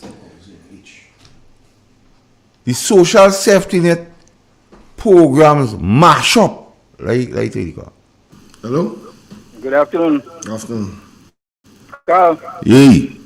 You know who it is, but I want to talk to you off air for just 2 minutes. No, but you have to call me after the program. Give me your cell number, please, now. 404 2642. 2642? Yeah. Okay. All right. The social safety net programs was put in place when the NNP recognized that it was challenging for poor people, children to survive. And they also recognized, because the NDC call it handout, what they giving the big friends, they call them hand up. But so the NNP recognized, but we have to help these people, because the Bible don't tell us the poor will always be here with us. So NNP never say they go alleviate this thing. Bro, if you call me now, I can't answer you, because that's the only thing. The NNP recognize that's why they institute some social safety, because they recognize they don't want them women and them to open business because things bad, and they didn't want them men and them to have to go and take people thing to feed the family. Equally. So a lot of the social safety net programs, which includes the seed and other things, and even the regular debushing and others, we have to start some way. So that was instituted to help people. And what that did, in effect, was to create disposable income with ordinary people like me and you Gates. So we could drink a beer, we could buy a piece of fish, we could buy a piece of chicken, we could buy something to put in the belly. We could go in like a dance now and then. We could go in Granville and buy a piece of KFC. We could take something by the Syrian and then, because we know we walk in and when they pass we could give them a $20, $30. So That was the intention of the social safety net program, and that would keep down crime. Because if a man getting something, he don't have to go and do something illegal to survive. But is this government delivering on what the people expect? No, they mash up all of it. And they giving the big friends meat to it, so they bring the procurement thing where they could give them $100,000 contract and thing now. So they don't care about the small man. And as the Prime Minister rightly say, once you're not delivering what the people expect, you're bringing him into a failed state. They take the call. Hello? Hello? Hi, good afternoon. Good afternoon. I haven't heard you in a while. I wonder what I'm going with you. I want to speak to my shadow minister of agriculture. Eh? Nothing happened to me, bro, but I want to speak to my shadow minister of agriculture. Well, speak on. I mean, agriculture in Grenada has gone down to the drain, rail to the gutter. So, have you put plans in place for when you take up the minister of agriculture position? Based on your advice the last time, I've already trying to put a cadre, that means a number of people together to tackle it. Because I'm not the repository of every knowledge, and there's a lot of people who has a lot of ideas. A think tank. Yeah, because from what I'm seeing, them, my heart is bleeding for this thing. The cost of living has gotten so high on the island, and I mean, you could say we're in the top 10 in the world of the most fertile soil in the world. Grenada is in the top 10, and what are we doing? This government has nothing for agriculture. So much young people, so much people unemployed, and you have this fertile soil that people wish they had. Look at cocoa. At one time, they were buying our cocoa. Our cocoa was so great to put the family in touch with the best chocolate. But what are they doing? Banana, nutmeg, these things have not been selling as before. What are they doing? They're only giving agriculture lip service. So agriculture need to be resuscitated. They need an intervention. Because agriculture ought to be treated with food security as a national security issue. And unless and until a government does not see food security as a national security issue, nothing much will be done, only lip service. But I can't wait for election and we're telling them flat, we want serious candidates. Yes, you really have to. I mean, I'm speaking to my PM now, Dr. Kit. Make sure Dr. Kit put you as the Minister of Agriculture. Like good vibes. That's my wish, Dr. Kit. All right. Put you as the Minister of Agriculture. Like good so vibes. Have a good day, bro. All right. There you go. I like that one. Igwe, a chatter on the street says to me, ask Minister Gloria Thomas, how many benefit cards have been issued to the seed beneficiaries to prevent them from the elements they were supposed to be issued from January 2024? Yes, let's take the call. Hello. Yeah, good afternoon again, Master Carl and Igwe. Yeah. Concluding my one of the last verse that I was talking about here, I was saying that the challenge the present government faces is the fact that they have made so many promises and they will not be able to fulfill most of them in the first term. I'm saying all of this to say that I remember when former President Bill Clinton was running, one of his main strategies, a gentleman by the name of James Carville, his main slogan was, "The economy is stupid." And this is the question I'm asking. Is the economy better off today than prior to the last election date? Do we have more people working now in contrast to that time? Is business doing better now in contrast to then? Is the economy growing or is the economy stagnant? Cost of living. Is cost of living lower or it continues to get higher? If all of these fall into the negatives, the question what I really want to say is this: the government has a big challenge on their hand, and they need to take some serious steps in terms of remedying it. Thank you, gentlemen. All right. The manner in which the seed program is used to disrespect and dehumanize our citizens. And only today, when leaving the revenue office in St. David, in the hot sun, door closed, you have 40 of our citizens standing up on a step, lying up in the hot sun, waiting to receive this assistance. In 2022, you're telling me that our government can't deposit these monies directly to the people's bank account so that they don't have to go through this? You are telling me, particularly for older citizens who may not be mobile, that you can't have field officers delivering the monies to their homes? That is what our citizens go through. Sometimes they need to go to a bus stop in Coles Gap and stand up in the bus stop, and a bus shows up and hands out the money to them, so that all of John public must know that you're getting government assistance. And if you're getting and the neighbor ain't getting, it brings enmity between you and the neighbor, because why you getting and I ain't getting? That is how the seed program is used: to divide, to conquer, and to dehumanize our citizens, particularly our older citizens. And so I can assure the citizens of Grenada that we will not do that to you. He forget he say that. He forget But he I'm say that. scared of tongue. I bet you he forget he say that. I bet in any moment. So in 2022, the guy know it was inhumane for people to line up in the elements. Within 2024, and people still line up. There has to be wickedness. A prank. Yeah, man. Hello? Hey, I listen to you, I wonder if you really remember you say that in truth.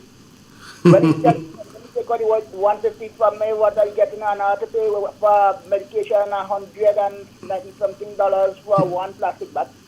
You forget he say that, man. You know what he's doing in truth? You forget. God forbid. All right.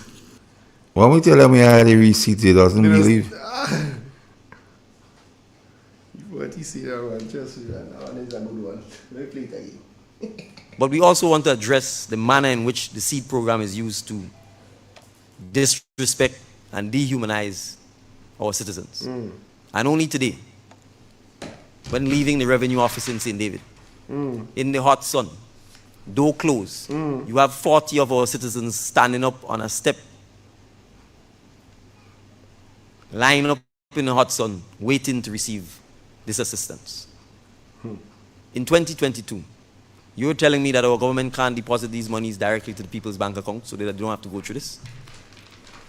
You are telling me, particularly for older citizens who may not be mobile, that you can't have field officers delivering the monies to their homes? That is what our citizens go through. Sometimes they need to go to a bus stop in Coles Gap and stand up in the bus stop, and a bus shows up and hands out the money to them, so that all of John public must know that you're getting government assistance. And if you're getting and the neighbor ain't getting, it brings enmity between you and the neighbor, because why you getting and I ain't getting? That is how the seed program is used: to divide, to conquer, and to dehumanize our citizens, particularly our older citizens. And so I can assure the citizens of Grenada that we will not do that to you. Where you going? Eh? You talking about line. You don't line now. You don't know line. Well, listen. No line at all now. Has this government delivered what is expected from the seed recipients? Because they expect the money that come in the bank. They expect they will not stand up in lines. They expect you say 650. Yes, he like to say. So has this government delivered on what is expected? And you say, play that clip where you say if you don't deliver, the government don't deliver and all the people want. It's a failed state. Yeah. Failed state there right there. You see that? You cannot tell me that you care about the persons who you work with if you put them in a position where they are unable to get a mortgage, they are unable to buy a car, because you are giving them deliberately 6-month and 12-month contracts because you do not wish to pay them any benefits, because you do not wish to pay them any pensions. That is poverty. That is confining you to a life of poverty. Second, a state will degenerate and will become a failed state if the government is unable to deliver the services that it is expected to deliver to its citizens. Stop it right. So if the government is unable, let me take the call. Hello? Hello. Yes. Hi. Good afternoon, gentlemen. Afternoon, Grenada. Good afternoon. How are thou? I'm good. I'm great. All right. Has he have done anything different to what he's speaking about the massacre? The guy said I just a promise, not a lie.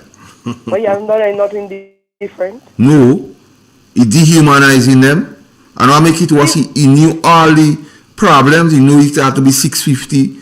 He knew they had to be in the sun. He knew all that why he leave them so. Because he get a vote already. If they can only stop going up in the air. Inside the poor people he going, man. He might do things differently. Another thing again, another promise he say in the campaign that when he coming in office, he going to bring out a big net to captivate all the seaweed that coming in. The Sagasam seaweed, but Pastor Graham this morning and Papa by the market by the kapak full of seaweed. All Batway has seaweed. You can't even bathe on Batway easy. So I don't know when he go start because he always up. He don't even chance for nobody else to do nothing. And if you see it down in Grenada, you go see. You always gonna plane up in the air, man. And he go have eyes to see what coming in because I don't understand. Like you see, you forget the promises he make. Like the pucks get to him, man. Have a good evening. So when you talk about the boss coming in Coles Gap, Eagle, what he forget or he don't tell people, that is what happened during COVID. They don't want the old people to go line up or the recipients to go line up all of us, so they should bring it to them. That's why you don't telling people. Our boss and Coles Gap, because they didn't want people to go and congregate. Yeah. So he misled the people again. And they asking what if he's that? Promise. Oh lie. Oh lies. So Igwe, they realize Real FM, Real Media, New Media, bringing some information to the people and bringing them facts. Before I say that, Mr. Prime Minister, when will these issues, these burning issues, as Dennis Connell say, be addressed? Why you continue to abandon or have leadership by avoidance and you expect us to stay on ship? We're not staying on it next election. You got to go. So Real FM, as usual, bring information. So they say they want to propose an electronic communication bill. We want to know if the intention is to try to muzzle people or attack on freedom of speech as usual. Because they say like your boys and them can't control it no more. Right, take the call. Hello? Lose it. Serious deception. The RGPF.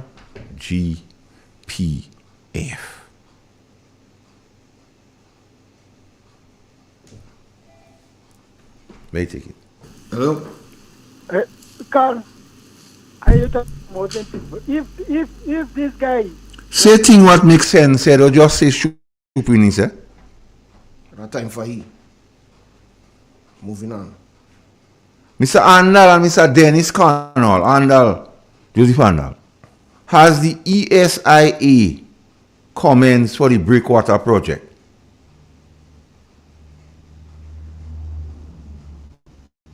I'll keep asking all of that. The RGPF,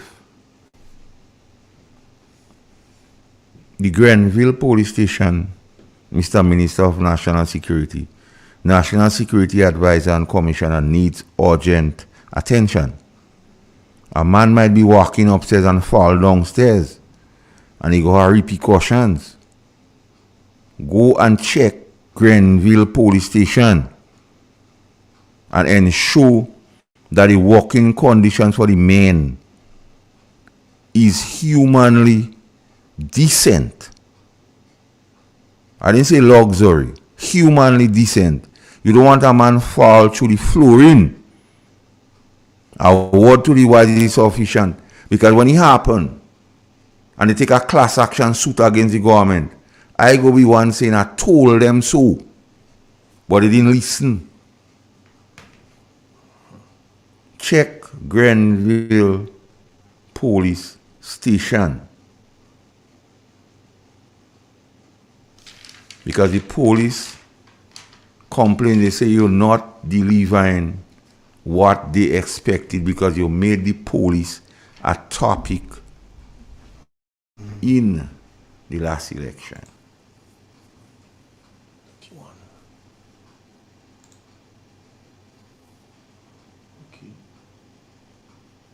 The RGPF. Mr. Vani Cohen, I want to talk to you. Chatters on the street, I hear some people whispering. I had to hide and hear what they're saying. And they're saying some kind of thing out, if you've been blackmailed with some tape, I don't know. What tape is that? I don't know, I didn't have time here, but when they see me, they say, nah, that man don't say he and Vani is friends, so they don't want me here. But I say I want to talk to Vani to find out. This promotion debacle, all you're trying to embark on, a lot of police crying foul. But as usual, I advise them to seek legal counsel. I say if I are aggrieved and I feel I have a case, even if it's for mention, seek legal counsel. The king's son, I have a bit of advice for you. Don't drink Pakro water and Barbande. What? Don't worry what them rude boys and them go say. And forget the mentality that the dirty water in the yard is for the pig in the yard. Because you might have other custodians to the dirty water in the yard.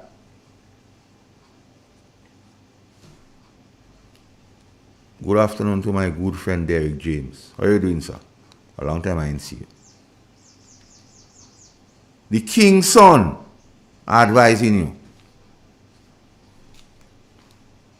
Don't drink Pakro water and Barbandi, and don't let them rude boys and them turn you astray. Don't make them spoil you. They say the Tuscan. What they say, I don't know. You know, some white Tuscan, I don't know. I haven't seen. Tucson. Tucson or Tuscan. Yeah, that's a Honda. I didn't think for the name. Yeah, the Tucson. They say if you're using it, they don't hope you claiming mileage. Because 11 grand plus traveling and mileage, too much on the coffers of the country. That's what they tell me to advise you. Because they say right now you are the helm because the man whose pay grade and competence is challenged is not here. I don't know.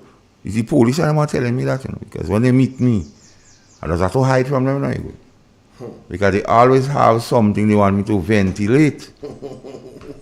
So they say, tell the king's son. The Tucson, what I say, Tucson? Tucson, yeah. It's a the Honda. Tucson, the white. White Tucson, yeah. You see, from the van to the Tucson. From the van to the Tucson. You see, they don't hope mileage is being claimed. I don't know what they mean by that. Vanny, check it out. And they say, Vanny, they say all the dirty water in the get poison. I don't know. I just saying how they tell me. And they say the promotion things, they say if you want to promote people based on succession plan, you have a lot of orders to other name to call. They see, let me see, they give me some names, you know. So, they see something else, some Valerie Calder Dumont or something. They see some Cassandra Pascal, some Karen Don by say Henry Victor. They see some guy they call Garment Bolo, Gary Gill Edwards. Because they say mom on holiday now, so maybe I could use that opportunity to do things. Because they say I'm afraid, mom. I don't know, that's what the police say.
For their own abuses, they keep making excuses.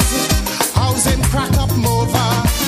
They unleash their lawyer, set up an inquiry just to get Kid Rowley. But they wouldn't sue the false paper screw. I don't need more close to tell them go. Hurry, pack up your bundle now. Stop fooling the people. The country taking a beating. So maybe I repeating go. They're like a natural disaster. 10 times worse than Ebola. Like a dog with fleas and tongue on their knees. And I'm begging, go now, and I did one week. From the side to the country, streets turn into rivers, then into seas. Is why I'm singing, go now. This is my humble petition. Announce the date for election, go now, please. Accidental, detrimental, could be lethal. Are you willing to take that chance? Much too seedy, they too greedy, eyes too beady. Honeymoon end before the romance. We expect corruption, but now without check or interruption. That a few might stuff their pocket, but not racket by the pocket. From the constant comments, we get no recess. Before things fall apart and the riot starts. Even in chutney, I'll tell them go. Make it sooner than later. To protect the future, please. For the sake of we children and the next generation. Go. To safeguard our image. Before Griffith cause more damage. Like a dog with fleas and tongue on the knees. And I'm begging, go now. They try to stick me with reach me. They have more trick than Houdini. Streams turn into rivers, then into seas. Is why I'm singing, go now. Please message Kamla. Take Munila and Sharma, go now. Please.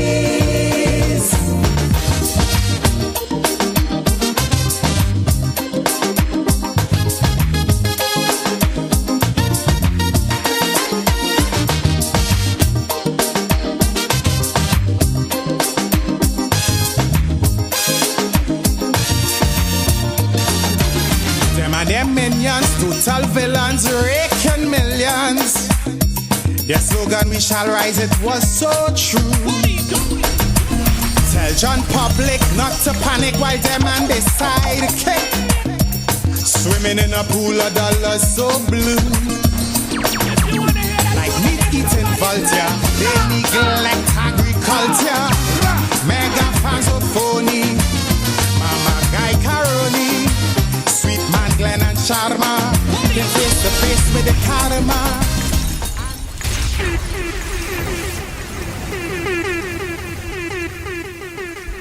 Honorable Deacon Mitchell, you brought the police into politics because you make the police a topic in election. You promised the rural constables that on retirement you could join the service, those who became police officers. Yeah, some what had 8 years service as rural constables. They became police officers. Now they retire. The king's son cannot give them a straight word on the joining of the service, so they're losing 8 years benefits. Mr. Deacon Mitchell, fix this. Fix it, Mr. Deacon Mitchell. Don't let them say, don't let we have to debate whether if it was a promise or a lie. Just fix it. So that debate will be out of the door. And there's receipts to what I'm saying. You have persons who retired. They didn't resign, they retired. And that 8 years, you see, when the rural constable you go join, they ain't get it. When I come here with receipts, I don't come here just to blind. Fix it. Because you know the police does vote first.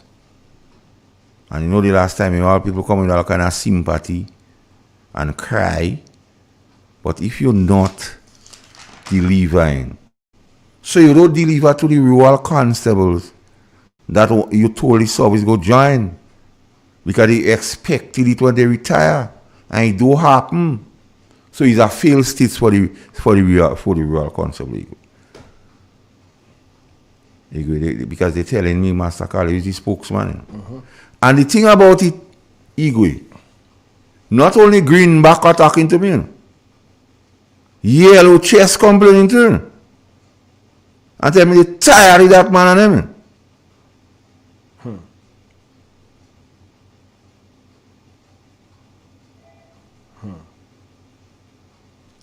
Let's take it. Hello? Hello, sir. Bro! Yes. I make 14 years and 8 months. And they ain't give me nothing. I'm telling you, so when we saying that, you know, people just trying to say about promise and lie. You understand? I make 14 years and 8 months. And they say, nothing to get. So that is why prepare yourself, so we have to make them go.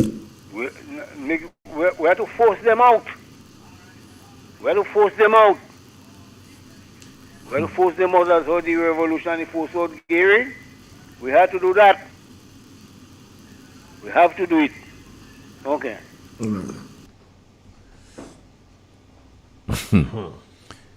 So, Mr. Deacon Mitchell, the people want to know. The rural constables who became police officers, who you told on retirement, they service go be joined, they don't get in it. And they say when they check the king's son, you ain't giving them much hope. But I'm here to give them hope. Because you said it. Be a man of your word. You judge a man by his word, Igwe. Igwe, you have nothing else from me. You have some really holes in there for me now. Yeah, let me hear on. Yeah, you touch that before we go. Temporary housing while they can catch themselves. It is criminal to have a woman with children in those conditions, and you have the current housing scheme provided by the people of China, still locked up, still closed up. An entire year after it was handed over to you by the Chinese government. So you prefer your people to remain homeless and to be on the street than to give them housing that was not provided by you, that was not built by you, but that is part of a grant from the Chinese government, yet you have security guarding the complex. The complex is empty. And our citizens can't even drive down to examine the quality of the housing. Stop it. So he knew all that. Will I take the call? Hello? Hello? Aye. I'm calling from the US. I lost signal. Yeah, it's back now. It's back now. Just go back on the page and just refresh. All right, thank you. All right, no problem. You go have some follow. Yeah, man. So he knew all that. The same houses he talk about there, he's selling it for poor people children. If they are going to look for a loan in bank for the same houses that he talk about. That is criminal. And to add insult to injury, you take back keys for those in Karakou. And you have people who sit right among you, what know better. Have you delivered what the people expected in housing? And the answer is no. And by your reasoning, it is a failed state. So when I say leadership matters, Igwe, I didn't just say that just so. The present Prime Minister is presiding over a failed state. Because in his words, if you don't deliver what the people expect, you will deteriorate into a failed state. So that's what I do into Grenada. So whether Harvard, UTT, what do you call it? UE, lies, promise, you just don't making it. You feel according to Donald Trump bigly. So how are we to look after that? And he talk about the public service, but he mashing up the police. Well, he mash up the police, but he bring it to his knees. Cripple it. And he talk about contract work illegal, but only contract work you want to employ in the hierarchy of the force. The only man up there will go end up, by time, so December, the only man up there who won't be on contract is Vanny Cohen, because the commissioner on contract, ACP on contract, deputy on contract, another ACP on contract. They say the staff officer will be on contract. That's something the man say illegal. He say contract work is illegal. And by the stroke of a pen, Mr. Prime Minister, you have some work to do. You have to start to deliver what the people expect.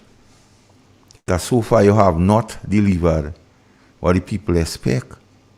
And they saying that when the yellow chest volunteering information for this program, and they know the purpose of this program, and they still coming forward with information Igwe, you have to know what assault. Sandon, ding! Sandon. You understand?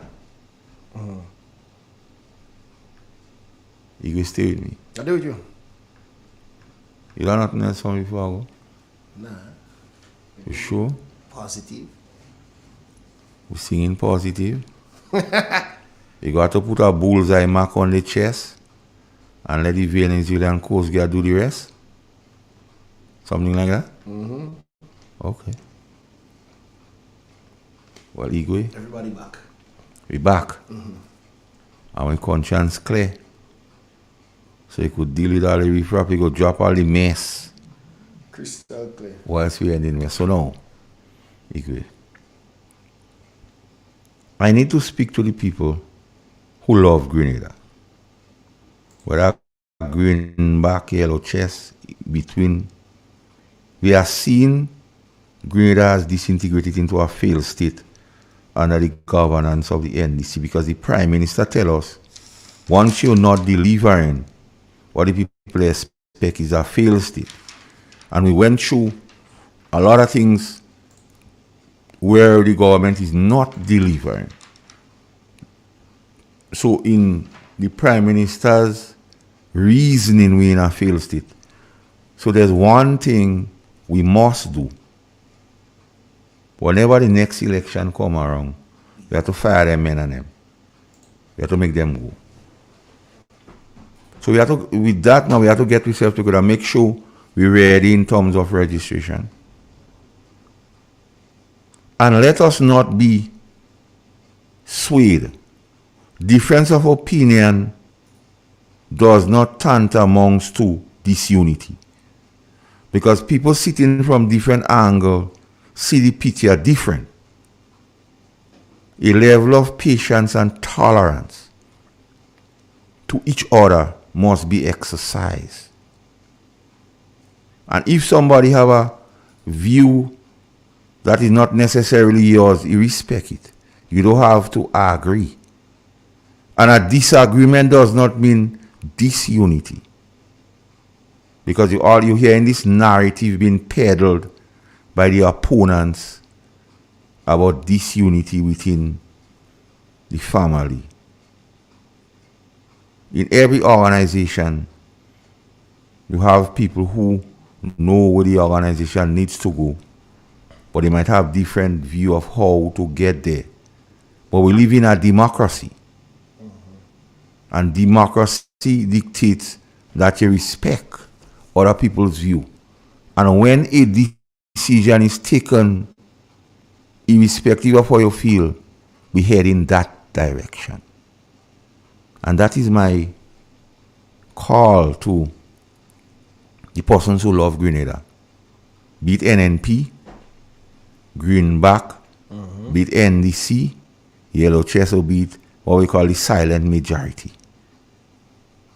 We ought not to associate words like traitor. We don't accustomed to that. NDC are not accustomed to the word traitor. NNP is an inclusive set of people. Inclusive and peaceful set of people. Because if all that is going on now was going on under NNP regime, how can a mass and two lighting in the night? How can a place close down? But we realize we put country first. We speak of it, we talk about it, but we realize country comes first. So the word traitor and others ought not to be associated in the dynamics of the NNP. And we know, we've been in opposition before, so it's nothing new. And it's nothing to panic about. Weep now, for joy cometh in the morning. That is my take to the people who love Grenada, because once you love Grenada, you cannot continue to let the Congress, the destructive set of people, the cabal, and in the Prime Minister's own words, once you're not delivering and they're not delivering what is expected, we put anything in a failed state. And we always said, even before they came into power, that leadership matters. And because of the inexperienced one, the arrogance too, and lack of institutional knowledge, we knew that we would end up in that situation. It was only a matter of time. To use the Prime Minister word, we knew that. And it was only a matter of time. They got the chance they asked for. They got the chance. Now, whenever the bell rings, we have to let them know, watch. Or you fail miserably, and the time has come for we to restore and bring back Grenada to what it was or accustomed to be. So, we ought to stay united as a bunch of people. And it's okay to disagree sometimes. Even in your own house gates, you have disagreement. So what would you do? Because somebody in your house disagreed, you go discard them? No. As Mr. Maras told us, pull them in. You don't push out nobody, pull them in. And if they have to go out with a child sitting on a bail form, so let it be. But we remain the family, remain the party that cares most. And I'll say something I said a long time ago, the greater good for the greater number, Igwe. And that's supposed to be the mantra of the people who love Grenada. So, Igwe, it was a very nice thing being here this afternoon. And I hope at the end of this program, questions, any doubts, any clarification persons could reach me. And I'm not saying I'm the repository of every knowledge or the repository. However, I'll try my best to give information what you request. If I don't have it one time, I'll do due diligence, put my mark on up, and I always say, and get back to you. So feel free to communicate. Because at the end of the day, Grenada depends on us to rescue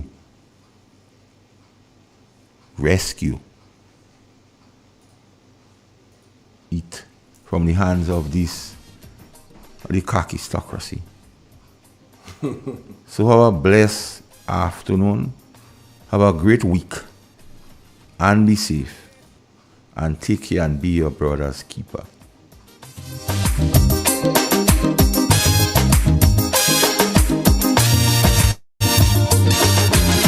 Tell me candidly, too wicked, far too crooked. That is the frequent